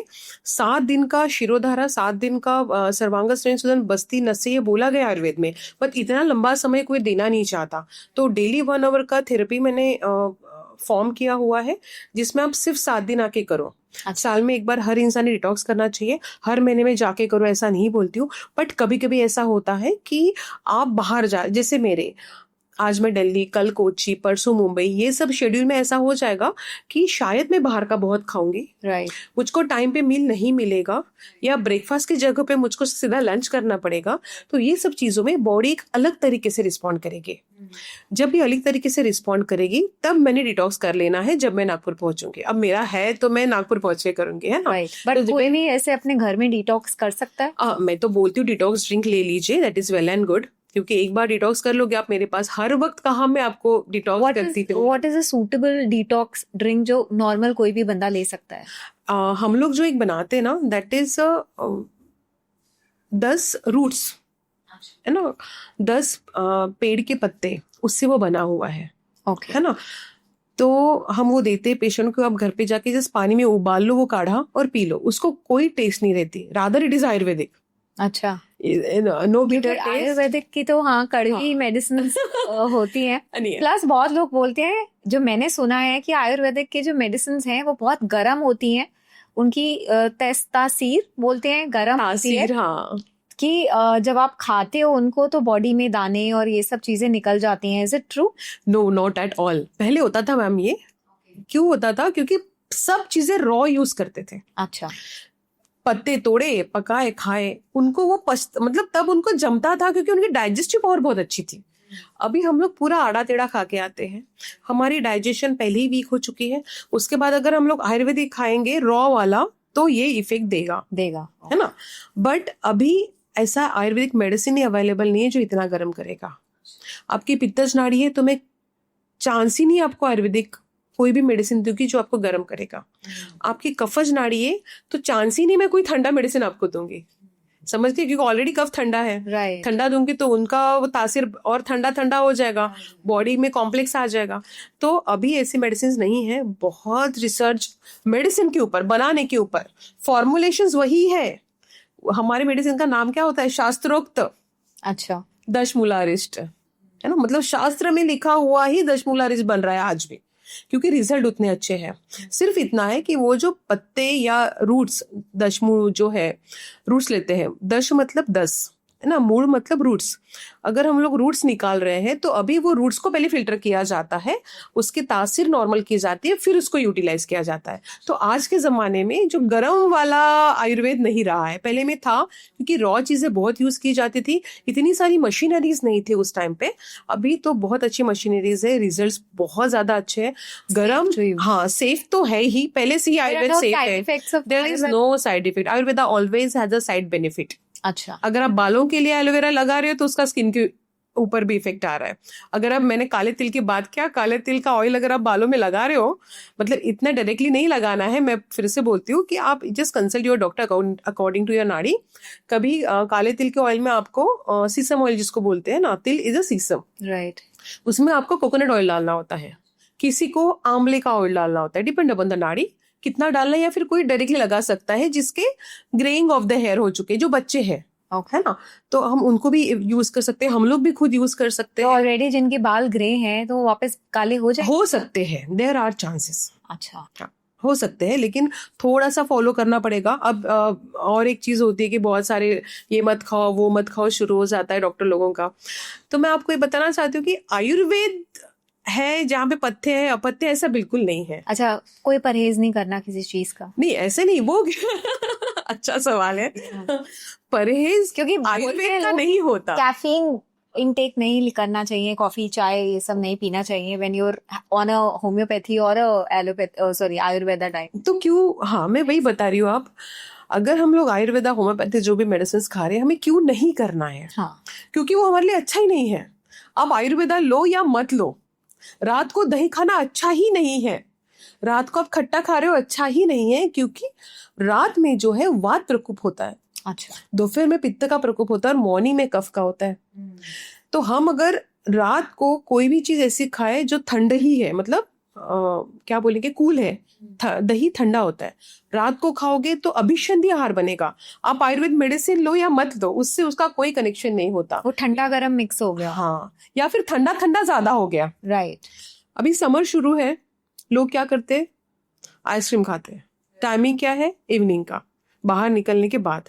दोपहर को 12 बजे जाके कोई आइसक्रीम खा के नहीं आता, but actually ice cream he allowed नहीं है खाना, क्योंकि बहुत ज्यादा शुगर है। शुगर हमें बंद करनी चाहिए, सबने बंद करनी चाहिए। मैं सबसे रिक्वेस्ट करूंगी, please don't have a sugar, जरूरत ही नहीं है। अगर आपको शुगर खाना है तो बहुत सारे नेचुरल फ्रूट्स है जिसमें शुगर होती है, तो प्लीज हैव इट। अगर आपको शुगर की या फिर मीठे की क्रेविंग हो रही है, कफज व्यक्ति को बहुत होती है मैम। अच्छा, मीठे की क्रेविंग बहुत ज्यादा होती है, उनको खाने के बाद कुछ तो मीठा चाहिए, कुछ तो दे दो। शुगर फ्री आइसक्रीम्स भी नहीं चलती? ये सब केमिकल से बनी हुई है। दूध है ना, ये अमृत है, आपको पता है? दूध तो बहुत सारे डॉक्टर्स बोलते हैं कि दूध तो पीना ही नहीं चाहिए। इनफैक्ट, हाँ, इनफैक्ट अडल्ट्रेटेड मिल्क बस है ही है। That is the reason. But इसके कारण क्या हुआ, लोगों ने, जिसको ओरिजिनल दूध मिल रहा है ना, उसने वो भी दूध पीना छोड़ दिया। क्योंकि कहते हैं कि जैसे दूध जो होता है गाय भैंस, वो अपने बच्चों के लिए ही होना चाहिए, और हमें सिर्फ till the time we are breast feeding our mothers तभी पीना चाहिए, उसके बाद से हमको milk is not for our bodies, ऐसे लोग बोलते हैं। नहीं, ये बात गलत है। सबसे पहली बात तो, क्योंकि अगर सिर्फ वो गाय भैंसों के बच्चों के लिए होता, वो हम तक नहीं पहुंचता। राइट। अगर आपने कभी कुत्ते को देखा होगा कि वो चूहा खा रहा है, have you ever seen? I haven't. अभी अभी ट्राई करो। बिल्ली को देखा है? हाँ, बिल्ली को देखा है। शेर को देखा है? कोई इसमें भी वीडियोस में या कहीं पे सर्च ऑन यूट्यूब मिल जाएगा, है ना। तो कोई भी प्राणी, है ना, अगर उसको कोई मांस खाना है तो उसको पकड़ के उसके पैर खाओ क्या, उसका कलेजा अच्छा है क्या, उसका पेट खाओ क्या, ये नहीं सोचता ना। इफ कुत्ते को अगर वो चूहा खाना है, वो पकड़ता है और खा लेता है। उसकी अग्नि उतनी प्रदीप्त होती है, इसीलिए उसको नॉनवेज खाने को बोला गया है। हमारी अग्नि उतनी प्रदीप्त नहीं होती। हम क्या करते, आई डोंट ईट, बट मैं बता रही हूँ कि क्या करते हैं जनरली। हम वो चिकन को मार्केट से लेके आते, पता नहीं रहता वो कब उसको मारा गया है, उसके अंदर कब राइगर मोर्टिस सेट हुआ है, कब उसका डिकम्पोजिशन शुरू हुआ है, वी डोंट नो दैट। उसके बाद घर पे लाते, धोते हैं, पकाते हैं, फिर उसको ऑयल में और पकाते हैं, फिर वी हैव इट। फिर भी हमें पेट के प्रॉब्लम आ रहे हैं। आप मुझको बताओ, गाय का दूध पीना अच्छा है कि ये पीना अच्छा है, ये खाना अच्छा है? Which is a safer thing? है ना। तो दूध अल्टरेशन के कारण पीने के लिए मना किया हुआ है, या फिर एखादे इंसान को हो सकता है फ्रुक्टोज की, ग्लूकोज की, कुछ जो लैक्टोज होता है basically, एसिडिक हाँ, आफ्टर ड्रिंकिंग। तो नहीं, एसिडिटी होती ऐसे नहीं है। Again time does matter ma'am, मैं इसको भी थोड़ा स्पेसिफाई करूंगी। तो गाय का दूध है, गाय का दूध तो सर्वश्रेष्ठ दूध माना गया है। कोई लोग भैंस का भी दूध पीते हैं, शेर का तो मिलता नहीं है बकरी तो का भी हाँ, मिलता बकरी का भी पीते हैं। तो मेन थिंग क्या है, वो कभी भी बेटर है ये सब चीजों से, अच्छा, है ना। और गाय का दूध तो सर्वश्रेष्ठ माना गया है, बहुत सारी मेडिसिन बनती है गाय के दूध से, तो वो अच्छा ही है अगर आपको प्रॉपर फॉर्म में मिल रहा है। तो लोग काही का भी पानी डाल रहे हैं उसके अंदर और फिर दूध पीने से उनको प्रॉब्लम हो रही है, तो ब्लेमिंग ना दूध पे हो रही है, राइट। रादर वो जहाँ का पानी डाला गया है वो देखना चाहिए हमें कि कहाँ से पानी डाला है, या पानी डाला है कि नहीं डाला है, गाय को क्या खिला रहे हैं। हम गाय को प्लास्टिक खिलाते हैं और वो दूध पी रहे हैं, वो दूध कैसा अपने को इफेक्ट करेगा। गाय को ढेप खिलाई जानी चाहिए। आज माँ भी, अगर हम माँ के दूध की बात करते हैं तो आफ्टर डिलीवरी 2 महीने तक माँ अच्छा फीड करती है खुद के लिए, फिर वो सब बंद कर देती है, फिर उसके कोल्ड ड्रिंक शुरू हो जाते हैं, फिर उसका पिज्जा शुरू हो जाता है, फिर उसके बर्गर, तो वो दूध भी कहाँ अच्छा है। Correct. What you are giving to your child, है ना। तो जैसे गाय का अच्छा दूध मिलने के लिए हम ढेप खिलाते हैं, जैसे माँ का अच्छा दूध मिलने के लिए भी 2 साल तक हमें ढेप खाना है नॉट ढेप एग्जैक्टली, आई मीन टू से द न्यूट्रिशियस फूड, करेक्ट, है ना। तो वो अच्छा है तब जब हम गाय को अच्छे से पालन पोषण करें। कुछ कुछ मेडिसिन ऐसे हैं मैम कि उसको कब यूज करना है। सपोज अगर वटर वृक्ष है ना, तो वटर वृक्ष का अगर मुझको पान पत्ता यूज करना है तो मैं वो कब यूज कर सकती हूँ, वो कब अच्छा है, जब उसके नीचे गाय बंधी हुई हो। गाय का गोबर जब तक वो पेड़ को नहीं मिलता है तब तक उसके जो पत्ते में न्यूट्रिशन है वो नहीं आ सकता। तो ऐसा ही हमें वटर वृक्ष यूज करना होता है। उसकी जो जटाएं होती है ना, वो अपने बालों के लिए बहुत ज्यादा इफेक्टिव होती है, अच्छी होती है। अच्छा। तो ऐसे ही वटर वृक्ष की जटाएं या फिर पत्ते हमें यूज करने होते हैं जिसके नीचे गाय बंधी गई हो। इतना ज्यादा आयुर्वेद ने स्पेसिफिकेशन दिया हुआ है हर एक श्लोक के अंदर, ओके, है ना। तो अगर वहां से अगर ये लिखा हुआ है तो गाय के लिए भी है, माँ के लिए भी है, हमारे हेल्थ के लिए भी है, है ना।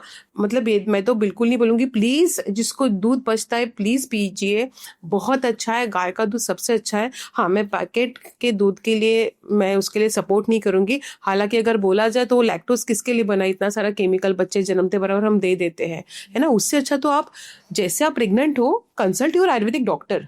आप आपके ब्रेस्ट को ऐसे तैयार करो कि जैसे बच्चा बाहर आ जाएगा उसको दूध मिलेगा ही मिलेगा।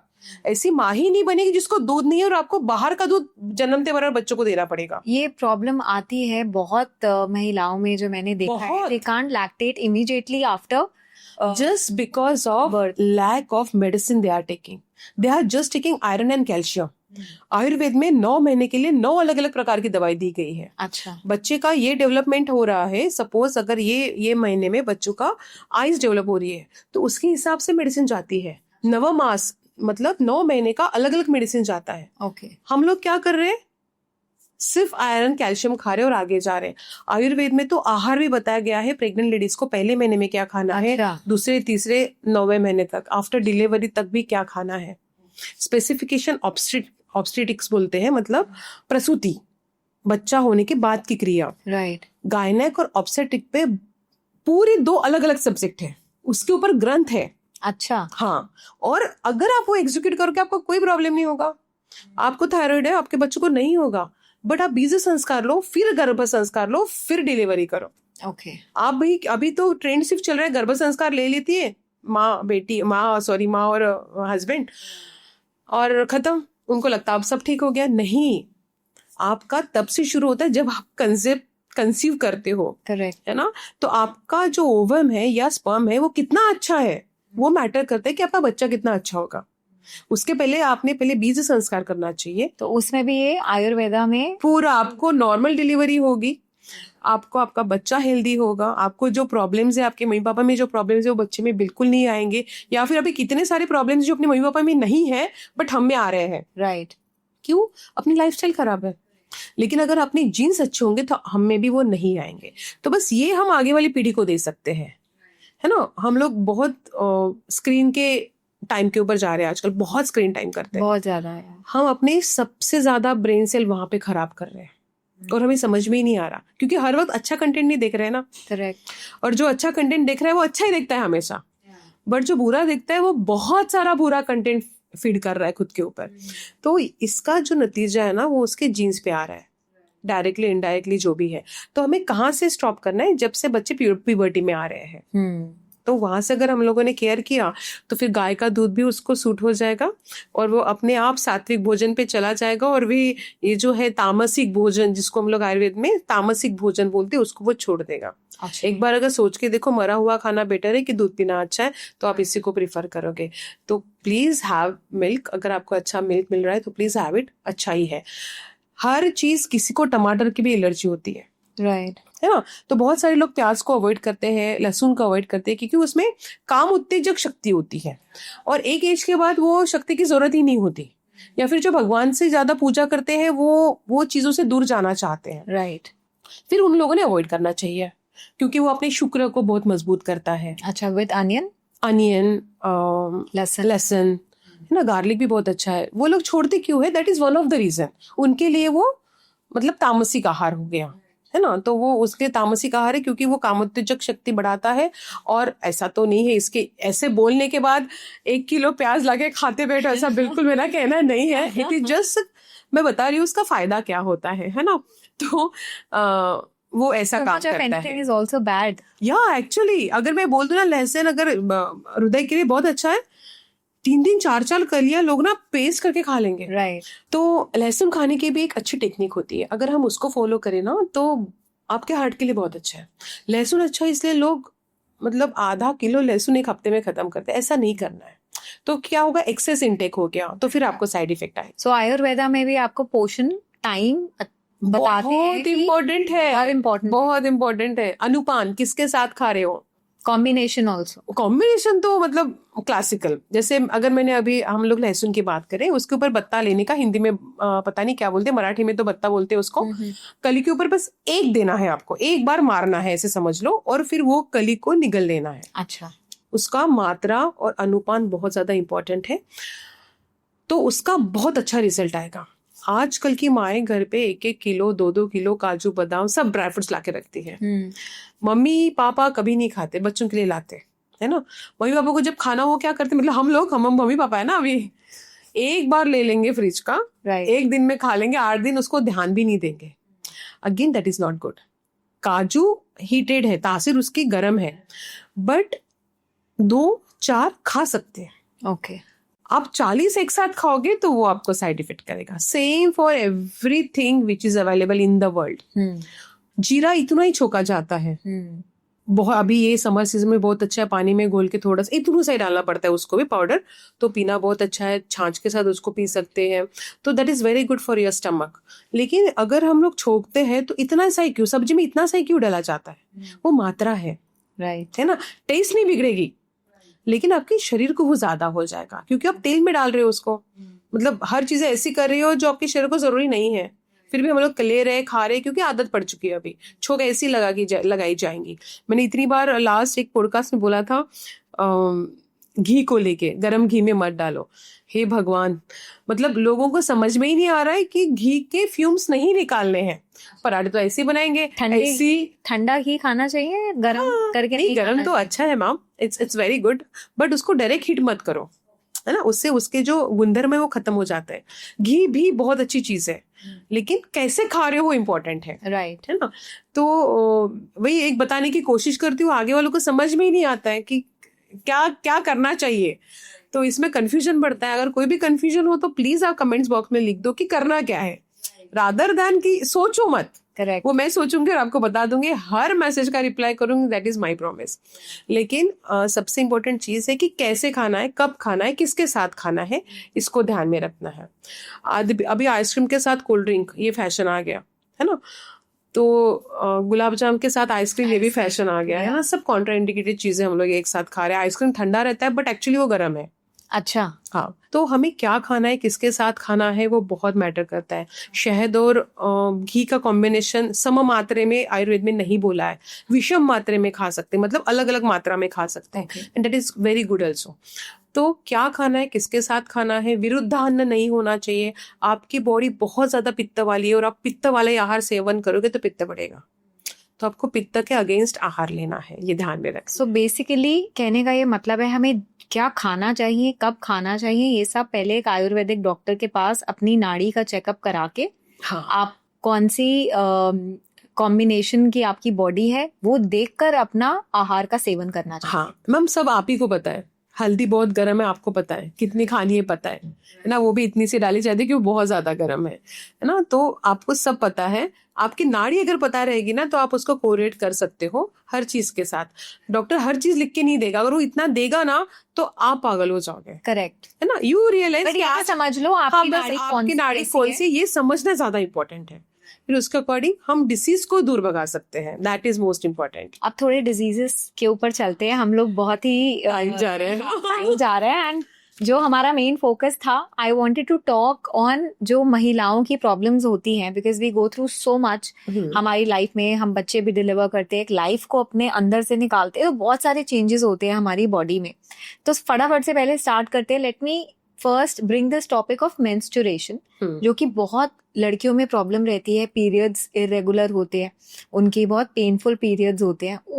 वो पहली तो बात कि किस वजह से होते हैं, कौन सा दोष होता है बॉडी में जो ये चीज होती है, और उसको कैसे हम ठीक कर सकते हैं आयुर्वेदा के थ्रू। हाँ, मेंस्ट्रुएशन बहुत इंपॉर्टेंट है फीमेल्स के लिए। अगर हम लोग बात करते हैं तो अगर वो मेंस्ट्रुएट प्रॉपर टाइम पे नहीं होती है तो हमें उसके ऊपर ध्यान देना इंपॉर्टेंट होता है। हम लोग इग्नोर कर देते हैं, है ना, क्योंकि पीरियड्स किसी को भी अच्छे नहीं लगते। बेटर है विदाउट पीरियड्स रहे तो अपनी हम लोग कहीं पे भी जाते थे, स्कूल में प्रॉब्लम नहीं, ये नहीं, बट फिर भी that is most important thing in our life, right. तो हमें क्या करना है ना, जैसे बच्चे 12 साल के हो रहे हैं तो हमें शिरोधारा, आयुर्वेदिक चीजें जैसे हम लोग बच्चों के लिए सब कर रहे हैं, है ना, जंपिंग जैक्स लगा रहे, सब एवरीथिंग, है ना, हम लोग टाइम जोन लेके जा रहे हैं सब।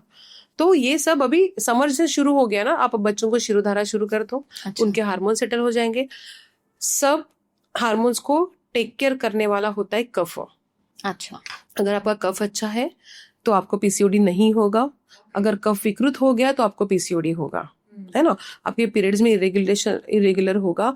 पेन जो है वो कफ के साथ पित्त भी विकृत होता है, तब आपको बहुत ज्यादा पेन होता है। अच्छा। उसके साथ वात की भी विकृति होती है, क्योंकि वो पेन मूवेबल होता है, नीचे वाला पूरा पेट दुखता है उनका, है ना। तो अगर पेन है तो हमें तीनों दोषों को सेटल करना पड़ेगा। पीसीओडी है तो सिर्फ और सिर्फ हम लोग पित्त कफ के ऊपर काम करेंगे, और उससे भी ज्यादा इंपॉर्टेंट है अगर हेवी ब्लीडिंग है तो। अच्छा। तो पहले कफ विकृति के कारण वो उसने पित्त को खराब किया। मैंने बोला पित्त गर्म है, कफ ठंडा है, तो कफ ने पित्त को डैमेज किया। ये लिमिट से बाहर ज्यादा बढ़ गया, क्योंकि अपोजिट है ना, ठंडा और गर्म, तो ये और बढ़ जाता है। ये बढ़ गया तो आपको फ्लो बहुत ज्यादा होगा। ये भी प्रॉब्लम्स बहुत ज्यादा फीमेल में, छोटे छोटे बच्चों में, कई लोगों को होता भी नहीं है। हाँ, होता भी नहीं है, तो कफफुल विकृति, ज्यादा है, कफ ने पूरा पित्त के ऊपर, वात के ऊपर हावी हो गया है, तो उसको पीरियड ही नहीं आएंगे। अच्छा। तो हमने काफी पेशेंट्स को ऐसे रिलीज दिया है कि जिनकी पीरियड्स ही बंद हो गए हैं, शादी हो गई, पीरियड्स ही नहीं आ रहे 6 महीने से। वो कॉन्ट्रासेप्टिव पिल्स खा खा के थक चुके हैं, क्योंकि तभी आता है पीरियड जब वो 21 दिन का कॉन्ट्रासेप्टिव पिल्स खा रहे हैं। राइट। फिर वो बंद करते हैं तो वो इंटरनल लाइनिंग ऑफ द जो यूटेरस है वो बढ़ जाती है और वो ब्लीड करना शुरू कर देती है उतने। लेकिन वो पीरियड नहीं होते, क्योंकि उसमें कोई ओवम ही नहीं बना, मतलब अंड ही नहीं बना, तो वो पीरियड कैसे हुए। तो हम लोग उसको नेचुरली सेट करते हैं। हम सिर्फ यूटेरस पे और अंडाशय पे काम करते हैं। अंडाशय इज द ओवरी, है ना, इन दोनों पे ऊपर काम करते हैं। नेचुरली हार्मोन सेट करने की कोशिश करते हैं। शिरोधारा नस्य की हेल्प से हम उसको स्टिमुलेट करते हैं और ज्यादा। अच्छा। तो उससे क्या होता है, आपके शरीर में जो भी हार्मोन्स है वो फट से रिलीज होना शुरू हो जाता है नेचुरली। ओके। तो हम लोग सेटल कर सकते हैं एकदम। कोई भी गायनेकोलॉजिस्ट आज के जमाने में जो भी सिरप लिखती होगी ना, वो आयुर्वेदिक होगा। अच्छा। अगर आयरन का नहीं लिखती होगी तो, क्योंकि एलोपैथी में ऐसा कोई सिरप बना ही नहीं है जो यूट्रस पे काम करेगा। अच्छा। बट आयुर्वेद में बहुत अच्छे सिरप है, बहुत अच्छे वो बहुत अच्छे से काम करते हैं आपके यूटेरस पे और ओवरीज पे। बहुत अच्छे रिजल्ट्स आते हैं। बच्चों को तो हर वक्त पंचकर्म देना जरूरी भी नहीं है। बहुत ओल्ड एज और बहुत बच्चों को हम लोग पंचकर्म भी नहीं, अति बाल्य अति रुद्ध, ओके, पंचकर्म कॉन्ट्रा इंडिकेटेड है, हम लोग नहीं देते। लेकिन एक एज में आने के बाद देना ही चाहिए। स्वस्थ रहने के लिए देना चाहिए, कंसंट्रेशन बढ़ने के लिए देना चाहिए, सुसाइडल अटेम्प्ट कम करने के लिए देना चाहिए। पंचकर्मा देते कैसे हैं? डिपेंड करता है आपके नाड़ी के ऊपर क्या पंचकर्मा जाएगा। अच्छा। 5 कर्म होते हैं, वमन, विरेचन, नस्य, बस्ती और रक्तमोक्षण। आपको जो प्रॉब्लम है उसके हिसाब से वो पंचकर्मा सेट किया जाता है। अब शिरोधारा ये पंचकर्मा नहीं है, आयुर्वेदिक उपक्रम है, बट वो स्नेहन करता है पूरे आपके upper portion of the body का। तो एक्टिवेशन ऑफ पिट्यूटरी ग्लैंड होता है, तो वो एक उपक्रम है, उससे बहुत अच्छा रिजल्ट्स आते हैं बच्चों के एक्टिवेशन में। हार्मोनल एक्टिवेशन की बात कर रही हूँ, तो बहुत अच्छे रिजल्ट्स आते हैं और बच्चे सेट भी बहुत अच्छे से होते हैं। अच्छा। तो ये 45 मिनट्स का 1 घंटे का प्रोसेस होता है, डिपेंड अपॉन द नाड़ी। कभी कभी कोई पेशेंट का पंचकर्मा 3 घंटा चलता है, क्योंकि प्रॉब्लम्स ही इतनी बढ़ के आती है। तो नॉर्मल डिटॉक्सिफिकेशन 1 घंटे में हो जाता है, and it is more than enough for us. Okay. और ये जो मेनोपॉज या पेरी मेनोपॉजल स्टेट होती है, जब महिलाएं बहुत वेट गेन अपना कर लेती है, मूड स्विंग्स बहुत होते हैं, ये कौन सा दोष का इम्बैलेंस होता है और उसको कैसे ठीक कर सकते हैं? ये अब हो गया, कफ आपका सुप्त अवस्था में जा रहा है, राइट। मतलब थोड़ा गया। कहाँ अभी सो रहा है वो, अब पित्ता बढ़ रहा है आपका, अब ये कफ के ऊपर हावी हो रहा है, क्योंकि ये सुप्त अवस्था में जा रही है, इसने अपना काम करना कम कर दिया है, अब ये बढ़ रहा है। अब ये बढ़ने के बाद क्या होता है ना, औरतें खुद के ऊपर ध्यान ही नहीं देती। मतलब जब भी फीमेल मेरे पास अगर आफ्टर मेंस्ट्रुएशन मतलब मेनोपॉज आती है ना, तो जस्ट मेनोपॉज कभी नहीं आती, उसके 3-4 साल बाद, 5 साल बाद आती है, क्योंकि उनको पता ही नहीं मेनोपॉज के टाइम पे सबसे ज्यादा केयर हमें अपनी लेनी है। बिल्कुल। मूड स्विंग्स क्यों होते हैं? क्योंकि आपके हार्मोन डिस्टर्ब, हमें कफ को उतना ही रखना है, आप काम मत करो, मतलब मेंस्ट्रुएट मत करो कफ को, बॉडी को, बट कफ सुप्तावस्था में नहीं जाना चाहिए। फिर पित्त बढ़ता है, फिर वो कफ के ऊपर हावी होता है, फिर हड्डियों का घिसना, मूड स्विंग्स होना, इरिटेशन होना, क्योंकि इसने अपना काम बंद कर दिया। हर दोष का काम है, अगर उसने अपना काम नहीं किया तो आपको प्रॉब्लम्स आएगा। वात ने कुछ ज्यादा ही काम कर लिया ये फेज में, क्योंकि कफ तो चला गया शांति में, पित्त आया, उसके बाद वात आया, बढ़ा दे, तो डिप्रेशन में जाएगी फीमेल। अच्छा। हाँ, उसको लगेगा कि मैंने क्यों किया सब कुछ, मुझको क्यों भुगतना पड़ रहा है सब कुछ। जब मेनोपॉज आता है ना, तो कफ, पित्त और वात ऐसे होते हैं, तो हमें इसको ऐसे करना होता है। ओके। वो टाइम पे अगर कर लिया तो फिर से उनकी जो एजिंग फैक्टर है ना, उसको हम लोग रिड्यूस कर सकते हैं। अच्छा। अच्छे ही रहेंगे, हेल्दी रहेंगे, माइंड से स्ट्रांग रहेंगी। लेकिन कब आपको पता है कि 2 महीने से मेरे पीरियड्स इरेगुलर हो रहे हैं, 3 महीने से हो रहे, हो सकता है मुझको मेनोपॉज आएगा या फिर हॉट फ्लशेस होंगे, वॉट एवर यू नो कि now you are in the phase कि आप मेनोपॉज में जा रहे हो। उस टाइम पे प्लीज कंसिडर योर डॉक्टर। उसी टाइम पे 4 साल बाद जब आते हो ना, तो आप L4 L5 में गैप, स्पॉन्डिलाइसिस, घुटनों में दर्द, इरिटेशन, डिप्रेशन, ये सब चीजें लेके आते हो। जैसे कितनी फीमेल है, मेल डिप्रेस नहीं होती इतनी जल्दी, बट फीमेल के हार्मोन बहुत स्विंग होते हैं, क्योंकि पूरे महीने भर में स्विंग होते रहते हैं इनके साथ, पूरी जिंदगी भर, है ना। अब वो बंद ही हो गया है ना, तो उनको डिप्रेशन जल्दी आता है। तो बस अगर वो उस टाइम पे बॉडी पे ट्रीट करे ना, तो उनको कुछ भी नहीं होगा। हाँ, क्योंकि हमें बस पहले में और एंड में पीरियड्स के हमें ध्यान देना है। So are there any practical home remedies जो हम यूज करके इन सारे जो दोषाज है इनको बैलेंस कर सकते? सबसे सुंदर घरेलू मस्त उपाय योगा और प्राणायाम ना आपको हर डिसीज से दूर लेके जाएगा। तो हर एक औरत को अपने दोष के अनुसार योगा और प्राणायाम करना चाहिए। अगर आपकी बॉडी झुकी हुई है, आपको स्पॉन्डिलाइसिस है, आपको लंबर पेन है, आपको घुटने का दर्द है, उसके हिसाब से योगा सेट करो। अच्छा, है ना। आजकल बहुत जुम्बा चल रहा है, हर औरत जा रही, वेट कम होता है। राइट। अरे पहले देखो आपका वेट कितना है, क्या आपकी एड़ी वो सहन कर पाएगी, आपका वो लंबर मतलब स्पाइन आपका वो सहन कर पाएगा, घुटनों में होगा क्या सहन अगर कूद रहे हो तो वो थोड़ा सा ध्यान देना है। मैं बहुत जुम्बा को प्रीफर नहीं करती, नीचे फ्लोर एक्सरसाइज करो, कभी नुकसान नहीं करेंगे। अगर किसी को समझ में ही नहीं आ रहा कि मैं क्या योगा करूं, मुझको क्या सूट करेगा, तो सबसे बेस्ट है स्टार्ट सूर्य नमस्कार ओनली। डॉक्टर कोमल, एक और बहुत कॉमन प्रॉब्लम है लेडीज में, वजाइनल डिस्चार्ज और बैड ओडर की। यस। वो क्यों होता है और उसको कैसे हम आयुर्वेदा से ट्रीट कर सकते हैं? बहुत अच्छा क्वेश्चन है। एक तो पहले तो लेडीज को समझता ही नहीं है कि उनको वाइट डिस्चार्ज होना शुरू हो गया है। उनको लगता है कि वाइट डिस्चार्ज हो रहा है तो ये नॉर्मल चीज है। राइट। पहले तो ये ध्यान में देना है, कभी भी वाइट डिस्चार्ज नॉर्मल नहीं होता। मंथ में एक ही बार वाइट डिस्चार्ज हो सकता है थोड़ा सा, जब आप ओवुलेट करते हो। है ना। उसके अलावा अगर आपकी पैंटी कभी भी गीली होती तो आपको आपका डॉक्टर से कंसल्ट ही करना है। लेकिन आप घर में क्या कर सकते हो, अगर आप हमेशा देख रहे हो कि आपकी पैंटी गीली रह रही है, किसी भी डॉक्टर के पास जाने के पहले सबसे बेसिक, वेरी वेरी बेसिक, हल्दी का आधा चम्मच, अच्छा, आधा चम्मच हल्दी और कड़ू नीम, ये आप नहाते वक्त पानी में डाल दो। वजाइनल पार्ट पे कोई भी फेस वॉश भी लगाते हैं लोग, अच्छा, वजाइनल वॉश, सोप कुछ भी मत अप्लाई करो। अच्छा, जो वी वॉश वगैरह जो आते हैं वो भी अप्लाई नहीं करना चाहिए, नहीं करना चाहिए। pH लेवल कम होता है, देख लीजिए। क्यों लगाना है? ओनली ठंडा पानी या गुनगुने पानी से आपको आपकी वजाइना वॉश करनी है। That is the most safest thing in the world. उसके साथ अगर कुछ डालना है तो मैंने आपको बोला आधा चम्मच हल्दी और कड़ू नीम के पत्ते को उबाल के 1 बकेट पानी में डाल दो और फिर उससे नहा लो, सबसे बेस्ट थिंग होती है।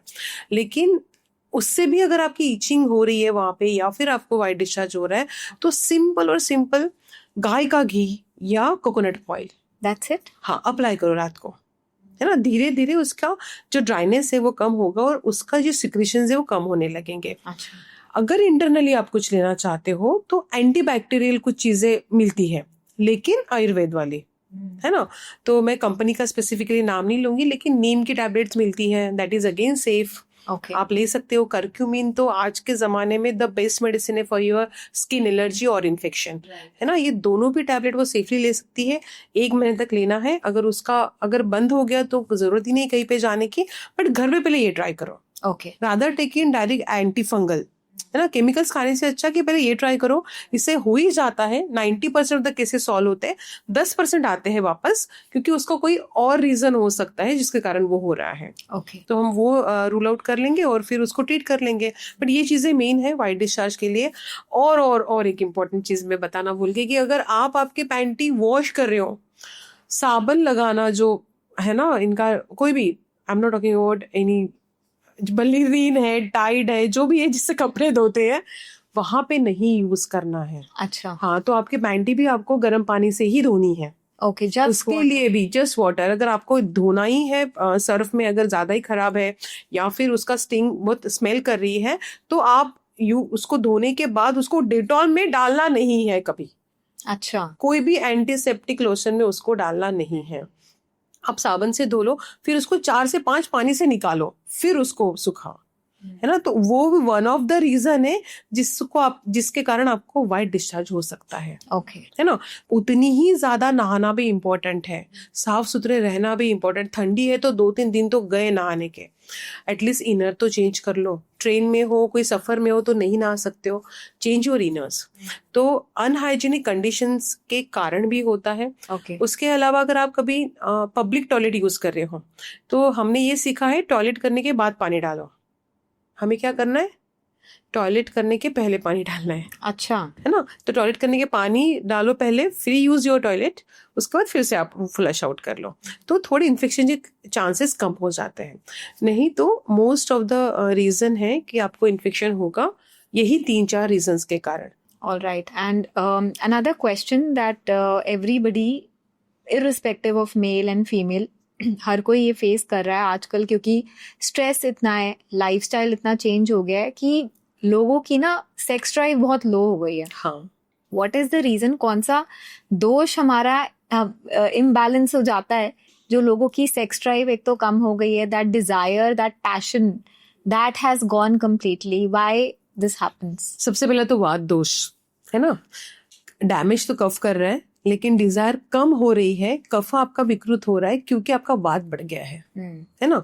रीजन इज अ कफ। लेकिन जो आजकल कंपटीशन आ गया ना, कितना घंटा चलता है, कितना मिनट चलता है, कितने घंटे किया, ये जो कंपटीशन के कारण क्या होता है, मेल जो पार्टनर है वो कॉन्शियस होता जाता है। स्ट्रेस उनको ज्यादा आता है कि मैं परफॉर्मेंस दे पाऊंगा कि नहीं, है ना। हालांकि उनकी वाइफ है, 10 साल से उन्हीं के साथ रह रही है, बट वो कॉन्शियसनेस कहीं पे आ गया है। या दूसरी इंपॉर्टेंट चीज है, हम लोग बाहर इतना एग्जॉस्ट हो जाते हैं कि हम लोगों को अगर रिलैक्स होना है तो हम लोग सिर्फ पार्टियों में जाते हैं। करेक्ट। पार्टीज में ड्रिंक करते हैं, नहीं ड्रिंक किया तो बाहर का खाना खा रहे हैं, प्रिजर्वेटिव इंटेक कर रहे हैं, तो इससे आप आपकी जो भी इच्छा है उसको आप दबा रहे हो। पार्टी करना या फिर रिलैक्स होने का सबसे अच्छा जो कोई तरीका होता था शादी के बाद, तो वही होता था, है ना। लेकिन अभी सब चेंज हो गया है। अब एंजॉय मतलब बच्चे लोग करने लगे, ऐसा बोलने में कोई दिक्कत नहीं है ना, अभी यंगस्टर दिखते हैं ये सब करते हुए, और हम लोग सोचने लग गए थे हम लोग तो बूढ़े हो चुके हैं। But main reason is your stress, your competition. आप किसी के साथ तो नहीं कर सकते, हम किसी को देख नहीं सकते, बस सुन रहे हैं, बट हम खुद को ही खुद से कम्पीट करने लगते हैं कि पहले मैं ऐसा करता था, आज मेरी इच्छा नहीं हो रही है। करेक्ट। या फिर जब मेल तैयार रहता है तो फीमेल तैयार नहीं रहती, जब फीमेल तैयार रहती है तो मेल तैयार नहीं रहता। आज के जमाने में सेक्स तभी करना है शादी के बाद लोगों को, जब उनको बच्चा चाहिए। राइट। पहले 1-2 साल बहुत एंजॉय कर लेते हैं, उसके बाद दे जस्ट वांट कि अरे अभी बच्चा प्लान करना है तो लेट्स हैव अ सेक्स। तो टाइम डेट ये सब देख के they will plan for the sex, तो वो हार्मोन रिलीज नहीं होते। तो आपने एक दूसरे को प्यार करना ही छोड़ दिया है ना।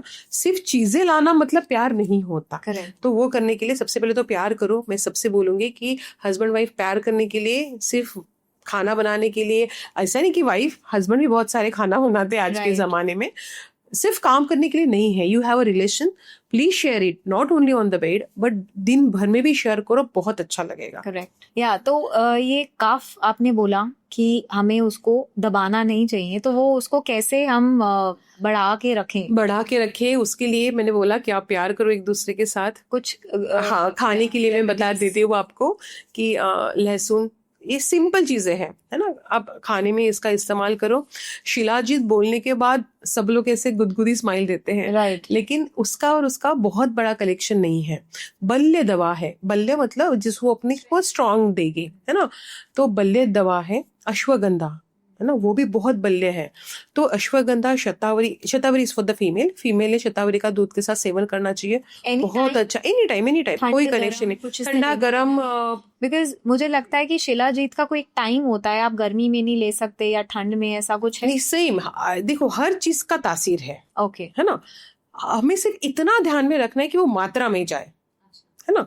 तो शिलाजीत फीमेल भी ले सकती है, बट उनको वो सहन होना चाहिए, अगेन तो मात्रा उनकी कम होनी चाहिए। अच्छा रहता है वो। अगर आपको सेक्स डिजायर ही नहीं चाहिए, वैसे भी शिलाजीत अच्छा है, बट उसको सेक्स डिजायर हमें बढ़ाता है क्योंकि वो हार्मोन कंट्रोल करता है। ठीक है, फिर आ गया अश्वगंधा के रूट्स बहुत अच्छे हैं, उसको रॉ भी अगर हमने खाना शुरू किया तो भी उसके रिजल्ट अच्छे हैं। रॉ मतलब ऐसे लेके खा नहीं सकते, बट हाँ पाउडर करके अगर दूध में डाल के आप पी रहे हो या अश्वगंधा की कोई टैबलेट खा रहे हो, that is well and good. आप पित्त को शमन कर दो, एसिडिक आहार लेना बंद कर दो, ड्रिंक कम कर दो, तो आपका जो कफ है वो उड़ जाएगा। ड्रिंक क्या है? एसिडिक है। अगर आप एसिडिक खाना शुरू कर दोगे तो कफ अपने आप नीचे हो जाएगा, इसको कम कर दो, ये अपने आप उड़ जाएगा, है ना। तो हमें ऐसे बैलेंस करना है। तो आप ड्रिंक करना कम कर दो, आपका डिजायर शुरू हो जाएगा आना अपने आप। दूसरी इंपॉर्टेंट चीज कि सुबह उठो, रात को जल्दी सो। जितना लेट सोओगे आपका डिजायर जो होता है ना वो अर्ली मॉर्निंग, मतलब आयुर्वेद में तो आपको पता है क्या, कंसेप्शन का टाइम भी दिया हुआ है, कौन से टाइम पे हमें मतलब कंसेप्शन चाहिए, तो हाँ प्लान करना चाहिए, तो आपको कौन सा बेबी होगा, मतलब कितना हेल्दी होगा, दैट प्रिसाइज। या it is that so minute and precise, you know. तो ये भी है कि अगर 4 और 5 मॉर्निंग का जो टाइम है, उस टाइम पे आपको अपने आप वो सब आते हैं फीलिंग्स। कब? जब आप रात को 10 या 10:30 बजे सो जाओ। आप सोते ही नहीं हो। अगर आपने ये भी रूटीन फॉलो कर लिया, देखना आपका मॉर्निंग का टाइम इतना सुंदर जाएगा। आप दोनों ही हस्बैंड वाइफ को ये लगेगा कि हमने एक दूसरे के साथ ही टाइम बिताना चाहिए, और that is a perfect time for the even for the sex. अच्छा, है ना। तो वो अच्छा होता है, फ्रेश होता है, और दोनों भी रिलैक्स हो जाते हैं और पूरा दिन अच्छा जाता है। या दूसरा ये चीज, बहुत थकने के बाद हमें एक दूसरे को स्टिमुलेट करना जरूरी है। आप शतावरी अश्वगंधा का कॉम्बिनेशन लेना शुरू कर दो। अगर मेल है पार्टनर आपका तो शिलाजीत का कॉम्बिनेशन शुरू कर दो उसके साथ। रिजल्ट्स आर एक्सेलेंट, बहुत अच्छे रिजल्ट्स आएंगे। And doctor Komal, another very common problem these days is stress, depression, insomnia. लोग, हमने स्टार्टिंग में भी इसकी बात करी थी, क्योंकि लाइफस्टाइल ऐसा हो गया है, काम का प्रेशर इतना हो गया है that you know people they are mentally getting so disturbed. वो पहले तो आप ये बताइए कि ये कौन से दोष से होता है और ये ट्रीटेबल है इजीली इन आयुर्वेदा? यस, बहुत अच्छे से ट्रीट करते हैं विदाउट एनी एंटी डिप्रेसेंट पिल। अच्छा, ये ट्रीट होता है। डिप्रेशन का रीजन होता है, इंसोम्निया का रिजल्ट होता है वात का प्रकोप। हाँ, ओके। अगर आपको नींद पूरी तरीके से गायब हो गई, मतलब आपका जो कफ है वो पूरा डाउन हो चुका है, लेकिन वात उतना ही ज्यादा ऊपर है, तो हमें इसको बैलेंस करना है। ये डिफिकल्ट क्यों होता है बैलेंस करना? दोनों भी ठंडे हैं, गर्म को ठंडे को बैलेंस करना इजी होता है, ठंडे ठंडे को बैलेंस करना थोड़ा सा कठिन हो जाता है, लेकिन बैलेंस होता है। तो इसके लिए हमें क्या करना है, एक सिंपल घर में ही अगर हम लोग शुरू कर देते हैं तो हमें तो ये ध्यान में देना है कि क्या इंपॉर्टेंट है। लाइफ तो सबकी हेक्टिक है, लेकिन ऐसे भी लोग हैं, अपने प्रधानमंत्री जी टाइम पे सोते टाइम पे उठते, कितना कितना टेंशन है ना उनको, पूरे पूरे वर्ल्ड की तरफ, पूरे नॉट ओनली इंडिया, पूरी वर्ल्ड की तरफ देख रहे हैं, फिर भी वो टाइम पे सो रहे हैं। तो हमें किस चीज को प्रायोरिटी देना है वो हमारे हाथ में है। अगर आपको 10 बजे सोना है तो आप 10 बजे सो रहे हो क्या, या 10 बजे आपके काम हो जाते हैं, then you start with the mobile या फिर टीवी का रिमोट या फिर मूवी या फिर पब। तो आपको आपके काम भी प्रायोरिटाइज करने पड़ेंगे, तो आप स्ट्रेस लेवल से दूर हो जाओगे। आप स्ट्रेस में हो ये बोल बोल के आप ज्यादा स्ट्रेस में चले जाते हो। रादर मैं स्ट्रेस से कैसे निकलूं, मैं प्रॉपर नींद ले लेता हूँ, मैं निकल जाऊंगा, मैं प्रॉपर डिटॉक्स कर लेता हूँ, मैं निकल जाऊंगा, मैं अच्छे से खेलने जाता हूँ, मैं निकल जाऊंगा, है ना। यहाँ पे क्या हो रहा है कि लोग पार्टी करने जाते हैं कि मैं रिलैक्स हो जाऊं, और वहां से बहुत सारी बीमारी लेके आते हैं, है ना। जो स्मोक नहीं करता है उनको भी पैसिव स्मोकिंग हो ही जाती है वहां पे जाके, है ना। वो अपने लंग्स, अपना ब्रेन वहां से डैमेज करके आ ही जाता है।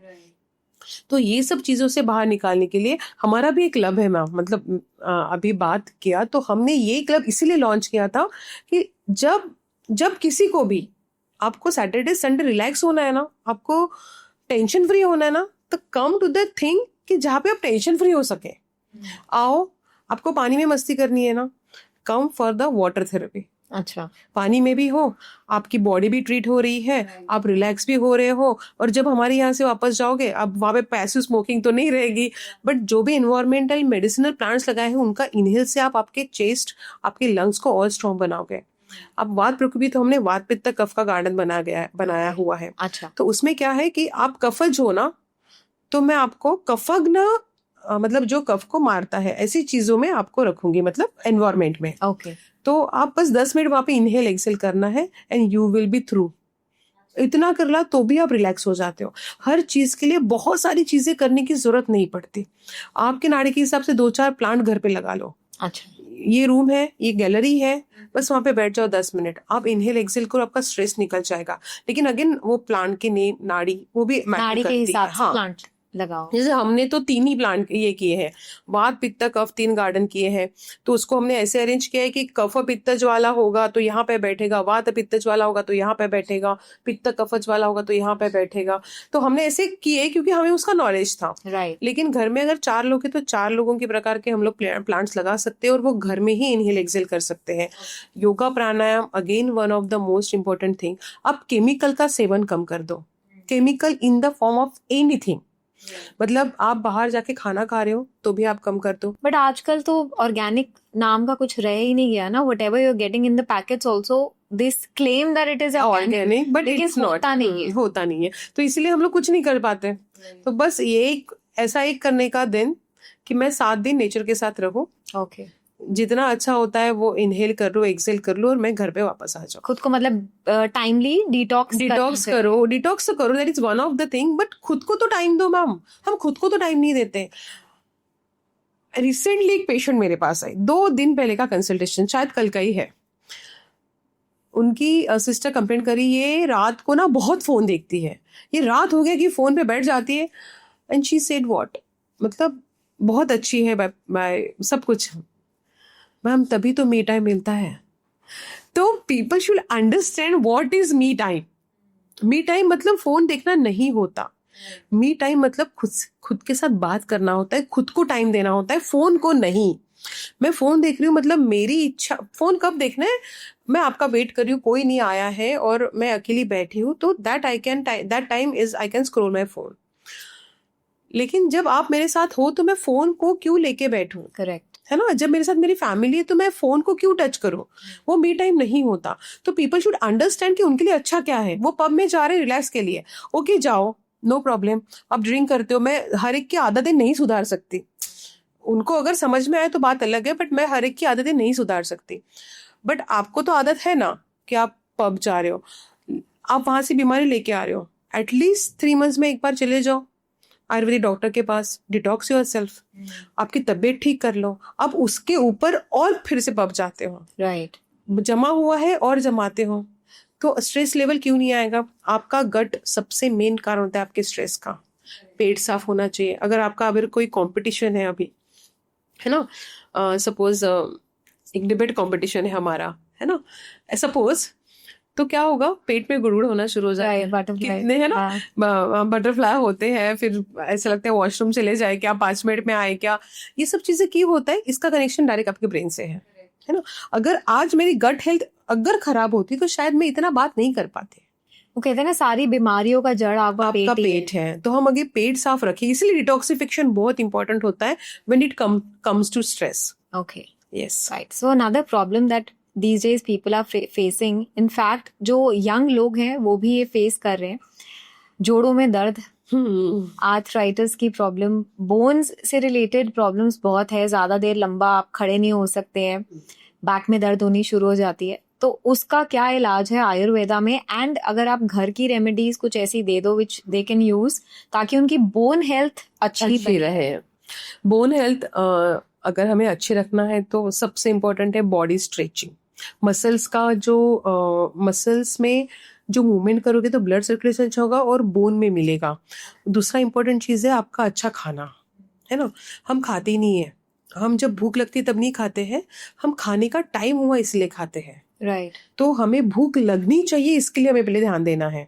या फिर भूख लगी है और हम लोग स्टार्विंग कर रहे हैं, मतलब काफी देर तक खा ही नहीं रहे, that is one of the reason कि आपका पेट डैमेज होगा और आपकी हड्डियों का घिसना शुरू हो जाएगा। सो डू यू थिंक ये जो फास्टिंग लोग करते हैं, 16 आवर फास्टिंग कर ली हमने, is it good or no? No it is not. हाँ, it is not good. It is only good if you are having a kaphaj body. अच्छा, आपके पास स्टोर एनर्जी है जो बॉडी खा सकती है, तो ही आप 16 आवर्स की फास्टिंग करो। हर एक के लिए रूल नहीं हो सकता, हर एक के लिए कोई भी रूल नहीं हो सकता खाने पीने का। फास्टिंग आप जितना पेट को वो दोगे, तान दोगे, उतना आपकी बॉडी को रिबाउंस इफेक्ट आएगा, वो हड्डियों को खाना शुरू करेगा। प्रेगनेंसी में लोग सिर्फ कैल्शियम कैल्शियम कैल्शियम खा रहे हैं, लेकिन वो आपके बच्चों को या आपको मिल रहा है क्या? वो देखा क्या आपने? वो कब देखोगे? जब आपके डाइजेस्टिव हेल्थ अच्छी होगी। जब आप कंसीव करते हो तो सबसे ज्यादा डैमेज आपके डाइजेस्टिव हेल्थ होती है। आयुर्वेद में क्या बोला गया है उस टाइम पे कि अगर एक बच्चा एक दिन में कितना ग्रो करता है और वो ग्रो करने के लिए मम्मी को कितनी एनर्जी लगती है, तो वह कैसे कैलकुलेट किया है पता है क्या? कैसे?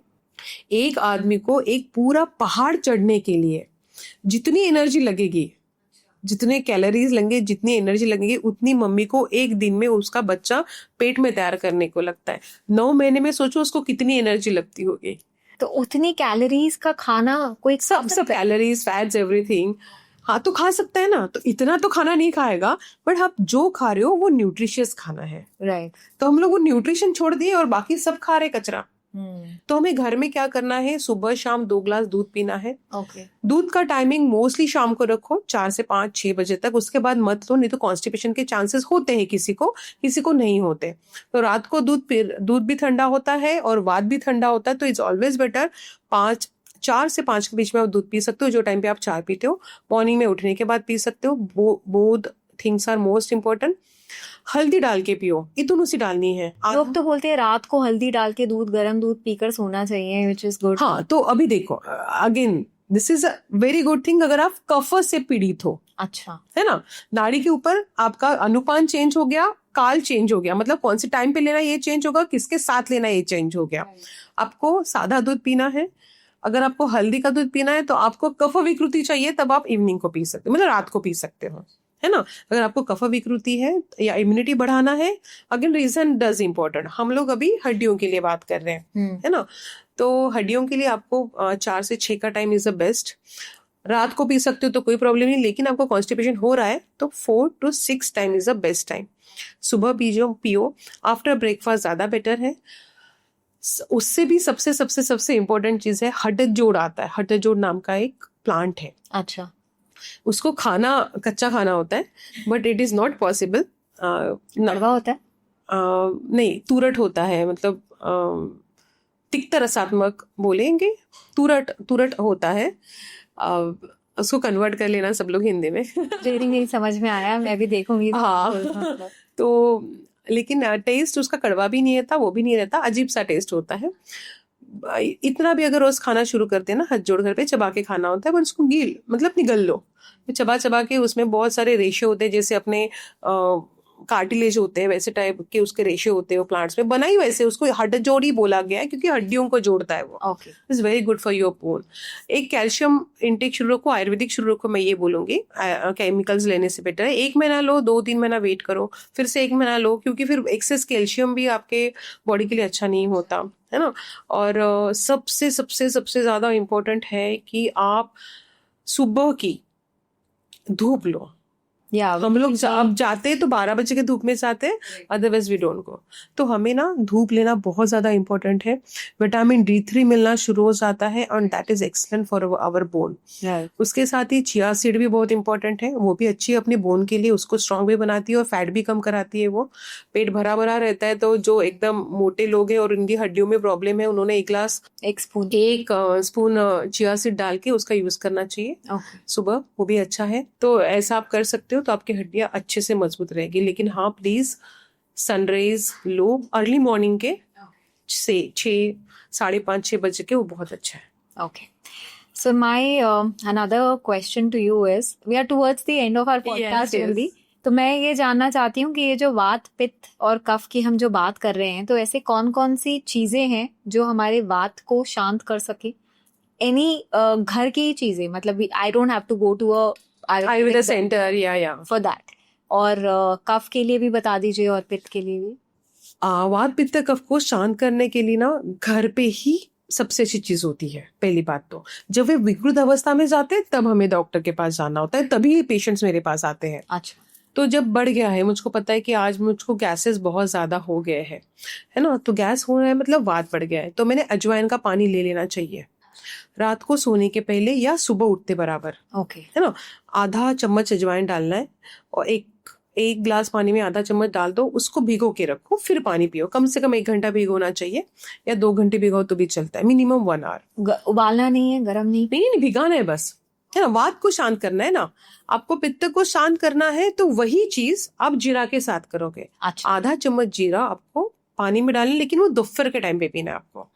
बहुत पित्त पड़ गया आपका तो टाइम चेंज हो गया, तो आपको दोपहर के टाइम पे वो पीना है। आपका कफ बहुत प्रकोपित है, आपको हमेशा सर्दी खांसी हो रही है, आपको लगता है कि मेरे हार्मोन इम्बैलेंस हो रहे हैं या फिर मेरे पीरियड्स में थोड़ा प्रॉब्लम्स हो रहे हैं, मेरे बाल बहुत झड़ रहे हैं, तो ये जीरा के साथ आपको सुबह क्या करना है, 1 कप पानी, 1 कप दूध में आधा चम्मच हल्दी डाल के पीना है। अच्छा, कफ और पित्त को शांत कर दो, आपके बालों पे, आपकी स्किन के ऊपर वैसे ही कफ और पित्त के ऊपर भी इफेक्ट आना शुरू हो जाएगा। ये हम सब घर पे कर सकते हैं, हर वक्त डॉक्टर के पास मत आओ। राइट, मतलब तब आना चाहिए आपने जब आपको कुछ भी नहीं है, साल में 1 बार आए, डिटॉक्स करना है, डिटॉक्स किया, निकल गए। लेकिन फिर साल में ये जब छोटे छोटे प्रॉब्लम्स आते हैं ना, you solve it your home. Right, फिर आपको कहीं जाने की, मेरे पास भी आने की जरूरत नहीं है, बट आपको पता चलेगा मेरा कफ बढ़ चुका है तो मुझको ये करना है, मेरा पित्त इस तरीके से बढ़ा है। लेकिन हाँ, 2-3 बार आपको डॉक्टर से कंसल्ट करना पड़ेगा कि मेरा पित्त बढ़ा है, मैं क्या करूं, मेरा कफ बढ़ा है, मैं क्या करूं। आपको समझ आ जाएगी फिर कि हाँ, तो फिर आपको पता चल जाएगा कि मेरी बॉडी के साथ मुझको कैसे ट्रीट करना है। राइट। तो वात आपका डिस्टर्ब है तो सबसे इंपॉर्टेंट है नींद लो, सो जाओ। स्ट्रेस आ रहा है, सो जाओ, उठते बराबर you will be free from the stress, but आप सोती नहीं। घर पे ठीक करना है पित्त को, छाछ पियो, रात को दही पीना खाना बंद कर दो, है ना, छाछ भी ले सकते हो, कोई प्रॉब्लम नहीं, दही पीना बंद कर दो। रात को नींबू मत खाओ, नींबू और ओनियन कॉम्बिनेशन में मत लो। ओके, आपका डाइजेस्टिव पावर अच्छा सैलेड के होगा। ऊपर सब नींबू और मसाला सब डाल के देखो ना, है ना, वही तो पहले के मतलब बोला ही गया था कि छाछ में हमें जीरा डालना है। कोई भी अगर हम कहीं भी गांव में जाएंगे ना तो जीरा डाल के देंगे, नमक डालेंगे हल्का सा।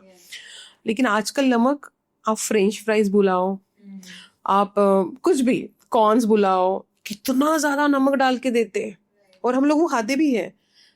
लेकिन ऐसे तो इतने सारे कॉम्बिनेशंस हैं जो हम लोग गलत खा रहे हैं। मैं कॉन्ट्रा इंडिकेटेड है नमक ऐसा नहीं बोल रही हूँ, फ्रेंच फ्राइज के लिए तली हुई चीज के ऊपर आप नमक डाल रहे हो और वो इतना ज्यादा नमक आप खा रहे हो, आपको इतने नमक की जरूरत नहीं है। है ना, तो फिर वो एक्सेस हो जाता है, फिर वो ब्लड को थोड़ा सा प्रॉब्लम हो जाता है फिल्ट्रेशन में। तो तली हुई चीजों के ऊपर नमक नहीं डालना चाहिए? इतना नहीं डालना चाहिए मैम, बहुत डालते हैं, इतना नमक नहीं खाना चाहिए। आप पोंछ दो टिश्यू पेपर से, उसके बाद खाओ, ऐसा मैं बोलूंगी। इतना एक्सेस नमक नहीं चाहिए बॉडी को। ओके। फिर थकान होती है, रुक्षता आती है, वात बढ़ता है। अच्छा। वात बढ़ा तो बीपी स्ट्राइक हो जाएगा। बीपी स्ट्राइक हो जाएगा मतलब ये धीरे धीरे होता है, मैं आपको सिर्फ एक सिंपल में बता रही हूँ। बीपी हो जाएगा, फिर आपको सीधा होता है आपको ब्रेन के ऊपर उसका इफेक्ट होता है। तो जो ब्रेन स्ट्रोक है ना, वो आपका इतना नमक इकट्ठा करने के बाद आया हुआ है ना। तो घर में ही आपको क्या करना है, छोटी छोटी चीजें फॉलो कर लो। आपको बीपी है, पापड़ और अचार खाना बंद कर दो, बहुत नमक जाता है, इट इज कॉन्ट्रा इंडिकेटेड। ज्यादा नमक की चीजें नहीं खानी अगर आपको बीपी है। करेक्ट है ना, ज्यादा नमक वाली चीजें नहीं खानी है। शुगर है, शुगर तो बंद ही कर दो। अपने बॉडी को वहां तक लेके आओ कि आप नेचुरल स्वीट सब खा सको। ओके। तो हम हर फ्रूट खा सके, ऐसे आपके पैनक्रियास को और लीवर को एक्टिवेट करो, है ना, तो आपको शायद डायबिटीज से आप खुद को बचा पाओगे। बाकी ये कुछ हो भी सकता है कि आपकी मेडिसिन भी खत्म हो जाए। खत्म हो जाएगी शुगर की भी। हम लोग क्या ना कि आयुर्वेद में क्या होता है कि हम लोग डिसीज पे काम करते हैं। अगर मैं आपके अगर शुगर बढ़ गई या बीपी बढ़ गया तो मैं तुरंत एक मेडिसिन दे दूंगी, तो उससे आपका बीपी कम हो जाएगा। बट हार्ट तो उतनी प्रेशर के साथ काम कर रहा है ना, ब्लड वेसल में तो प्रेशर उतना ही सिर्फ फील हो रहा है क्योंकि हमने केमिकल खाया हुआ है।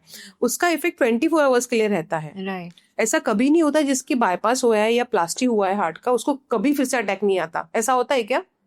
नहीं होता ना, उसी को अटैक से जाएगा वो इंसान। तो हमें क्या करना है, हो गया ना बाईपास, अब तो पता है कि मैं तो बोलती हूँ कि वो पता होने के पहले ही आ जाओ, लेकिन अभी पता है बाईपास हो चुका है ना, तो अभी आओ। आगे का नहीं होना चाहिए। आप हार्ट अटैक से तो मत मरो, इतना सारा उसके ऊपर पैसा लगा दिया, एनर्जी वेस्ट की, अब तो हार्ट अच्छा कर लो। हाँ। तो वैसा होता है। तो सेम शुगर के लिए लीवर और पैनक्रियास को एक्टिव कर लेंगे। अगर वो एक्टिव हो गए तो आपको दवाई खाने की जरूरत नहीं, आपका लीवर पैनक्रियास आप ही के लिए काम करेंगे। ओके। सो डॉक्टर कोमल, अनदर प्रॉब्लम जो कि टीनेजर्स में ज्यादा देखी जाती है, विच इज पिंपल्स, एक्ने हो जाते हैं उनको।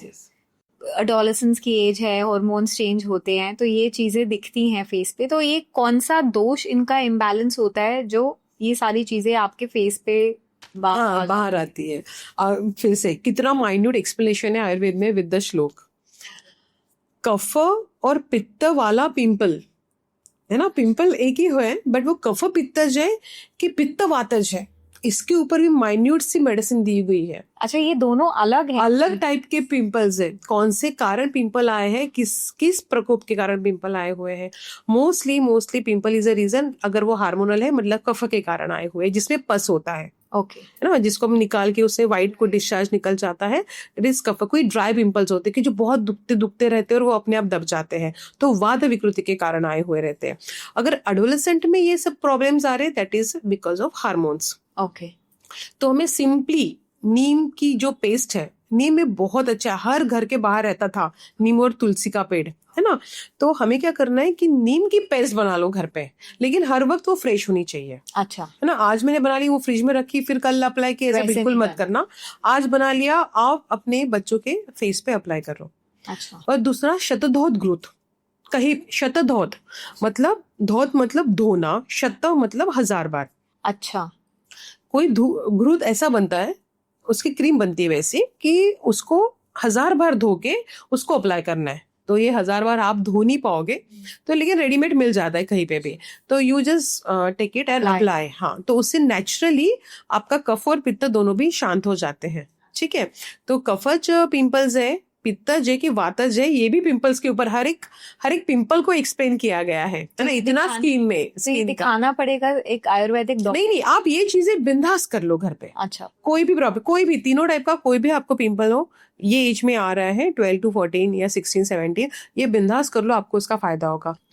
उसके साथ 10 मिनट मेडिटेशन, वो बहुत इंपॉर्टेंट है। जो इनहेल एक्सहेल में आप जो डीप ब्रीदिंग करते हो ना, ऑक्सीजन बहुत मिलता है बॉडी को। राइट।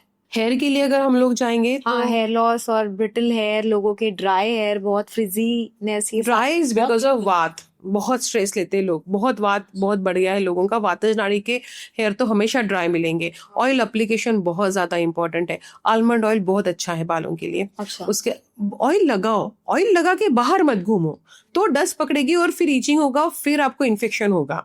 अच्छा, एक और चीज लोग बोलते हैं कि ऑयल आप स्कैल्प पे नहीं लगाना चाहिए, एंड्स में लगाना चाहिए, वो भी कुछ अलग है? नहीं, अभी क्या हुआ है ना कि इसमें जान ही नहीं है बेसिकली, ये तो है बाल, है ना, यही सब इफेक्टिव है। अच्छा है ना, आप अगर कोई एड भी देखते होंगे ना तो बाल नीचे से बढ़ता है, ऊपर से ऊपर नहीं बढ़ता कभी, वो नीचे से बढ़ रहा है ना। तो हमें क्या करना है, स्काल्प पे लगाना है। आयुर्वेद में क्या बोला है, 4 बूंद डेली, अच्छा only 4 drops of oil daily. तो मतलब लोगों को ऑयल लगाने में बहुत दिक्कत होती है, वो ऑयल चिपा हो जाएगा, ये हो जाएगा जो। तो मैं बोलती हूँ एक कटोरी में ले लो, just tip of the finger आप लगाओ और ऐसे ऐसे लगा दो, खत्म करो। तो ओनली 4 ड्रॉप्स पूरे सर को cover अपने आप चला जाता है, बट डेली लगाना है। हम लोग एक ही दिन में आधा बॉटल लगा लेते हैं, टप टप जाता है, अपनी पूरी पीलो खराब हो जाती है, इतना लगाते उतना एब्जॉर्ब ही नहीं कर कई सकता। लोग तो ओवरनाइट लगा के सो जाते हैं, दैट इज गुड। नहीं, नो प्रॉब्लम, नाइट में लगा के सो, बट अगर अभी लगा के आप घूमने जा रहे हो तो मत करो, वो पूरा डस्ट एब्जॉर्ब कर लेगा, फिर इचिंग होगी, फिर आपको इन्फेक्शन हो सकता है। तो कौन से वात वाले जैसे आप कह रहे हैं देखो नॉर्मल, oil हाँ, लगाना मैं आपको एक ऐसा ऑयल बताऊंगी जो सब लोगों को अप्लीकेबल है। तो 4 चम्मच अगर आपने आलमंड ऑयल लिया तो आपको 6 चम्मच कोकोनट ऑयल लेना है। अच्छा उसके अंदर आपका ग्रेइंग ऑफ द हेयर होगा, तो याद से काले तिल का ऑयल डालना ही डालना है, 4 चम्मच अगेन, अच्छा है ना। उसके साथ 4 चम्मच आपको आंवले का ऑयल डालना है। कौन सा ऑयल? आंवला, आंवला ऑयल। है ना, ये मिक्स कर लो, गरम करने की जरूरत नहीं है, सब ठंडे करो। और जब आपको ऑयल लगाना है तो उसको गरम करना है, लेकिन डबल बॉयलर मेथड से, गरम पानी में ऑयल रख दो, गरम हो गया तो उसको अप्लाई करो। ये अगर ऑयल आपने डाल दिए, और ये हर नाड़ी का इंसान यूज कर सकता है। ओके तो ये सब ऑयल मिक्स करो आप और लगाना शुरू कर दो। कहीं पे भी मिलते हैं, किसी भी शॉप में, किसी डॉक्टर को फोन करने की जरूरत नहीं है। और 4 ड्रॉप्स से लगाना है, हाँ एवरी डे मिनिमम 4 ड्रॉप्स लगाओ, मैक्सिमम तो आप कितना भी लगा, बट दैट इज यूजलेस, उसका कोई फायदा नहीं। तो डॉक्टर कोमल, हमको बात करते हुए आई थिंक 1.5 घंटे से ऊपर हो गया है। This is one of the longest podcast जो मैंने अब तक करे हैं, and you have endless knowledge. जितना Yeah, आप पूछो thank you उतना so कम है, और much. इतनी प्रॉब्लम्स भी इतनी ज्यादा है that I want to ask you more, but time नहीं है। हाँ, बट जाते जाते I want to ask you कोई ऐसी 3 आयुर्वेदा में ही होम रेमेडीज जो बहुत अंडररेटेड है और लोगों को पता होनी चाहिए, जिसके यूज से वो खुद का फायदा कर सके। ओके। तो पहली रेमेडी मैं बच्चों के लिए बताऊंगी।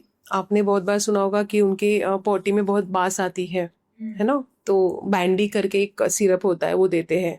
अल्बेंडाजोल रहता है 400 mg। ओके अभी वो रूटीनली हफ्ते में एक बार, महीने में एक बार देना शुरू कर दिया है मम्मी पापा ने। तो मैं बोलूंगी बहुत अच्छी रेमेडी है, वो ट्राई करने से पहले ये ट्राई करो। गट हेल्थ भी आपके बच्चे की बहुत अच्छी रहेगी और आपको कोई डॉक्टर के पास जाने की जरूरत नहीं। पहले के जमाने में नानी का नुस्खा मतलब आयुर्वेद ही था, वो भी उसमें आपको करना है हींग का, अगर गड़ा हो कोई, या फिर खड़ा बोलते हैं जिसको, खड़ा हींग जो, अच्छा हाँ, पाउडर फॉर्म में ना हो, नहीं हो है ना, हाँ। गड़ा हींग है, तो उसको सिर्फ 2 या 3 राउंड हाथ के ऊपर ही घुमाना है आपको, है ना, हाथ के ऊपर घुमाना है, और फिर वो उंगली से निकाल के बच्चों को चटवाना है।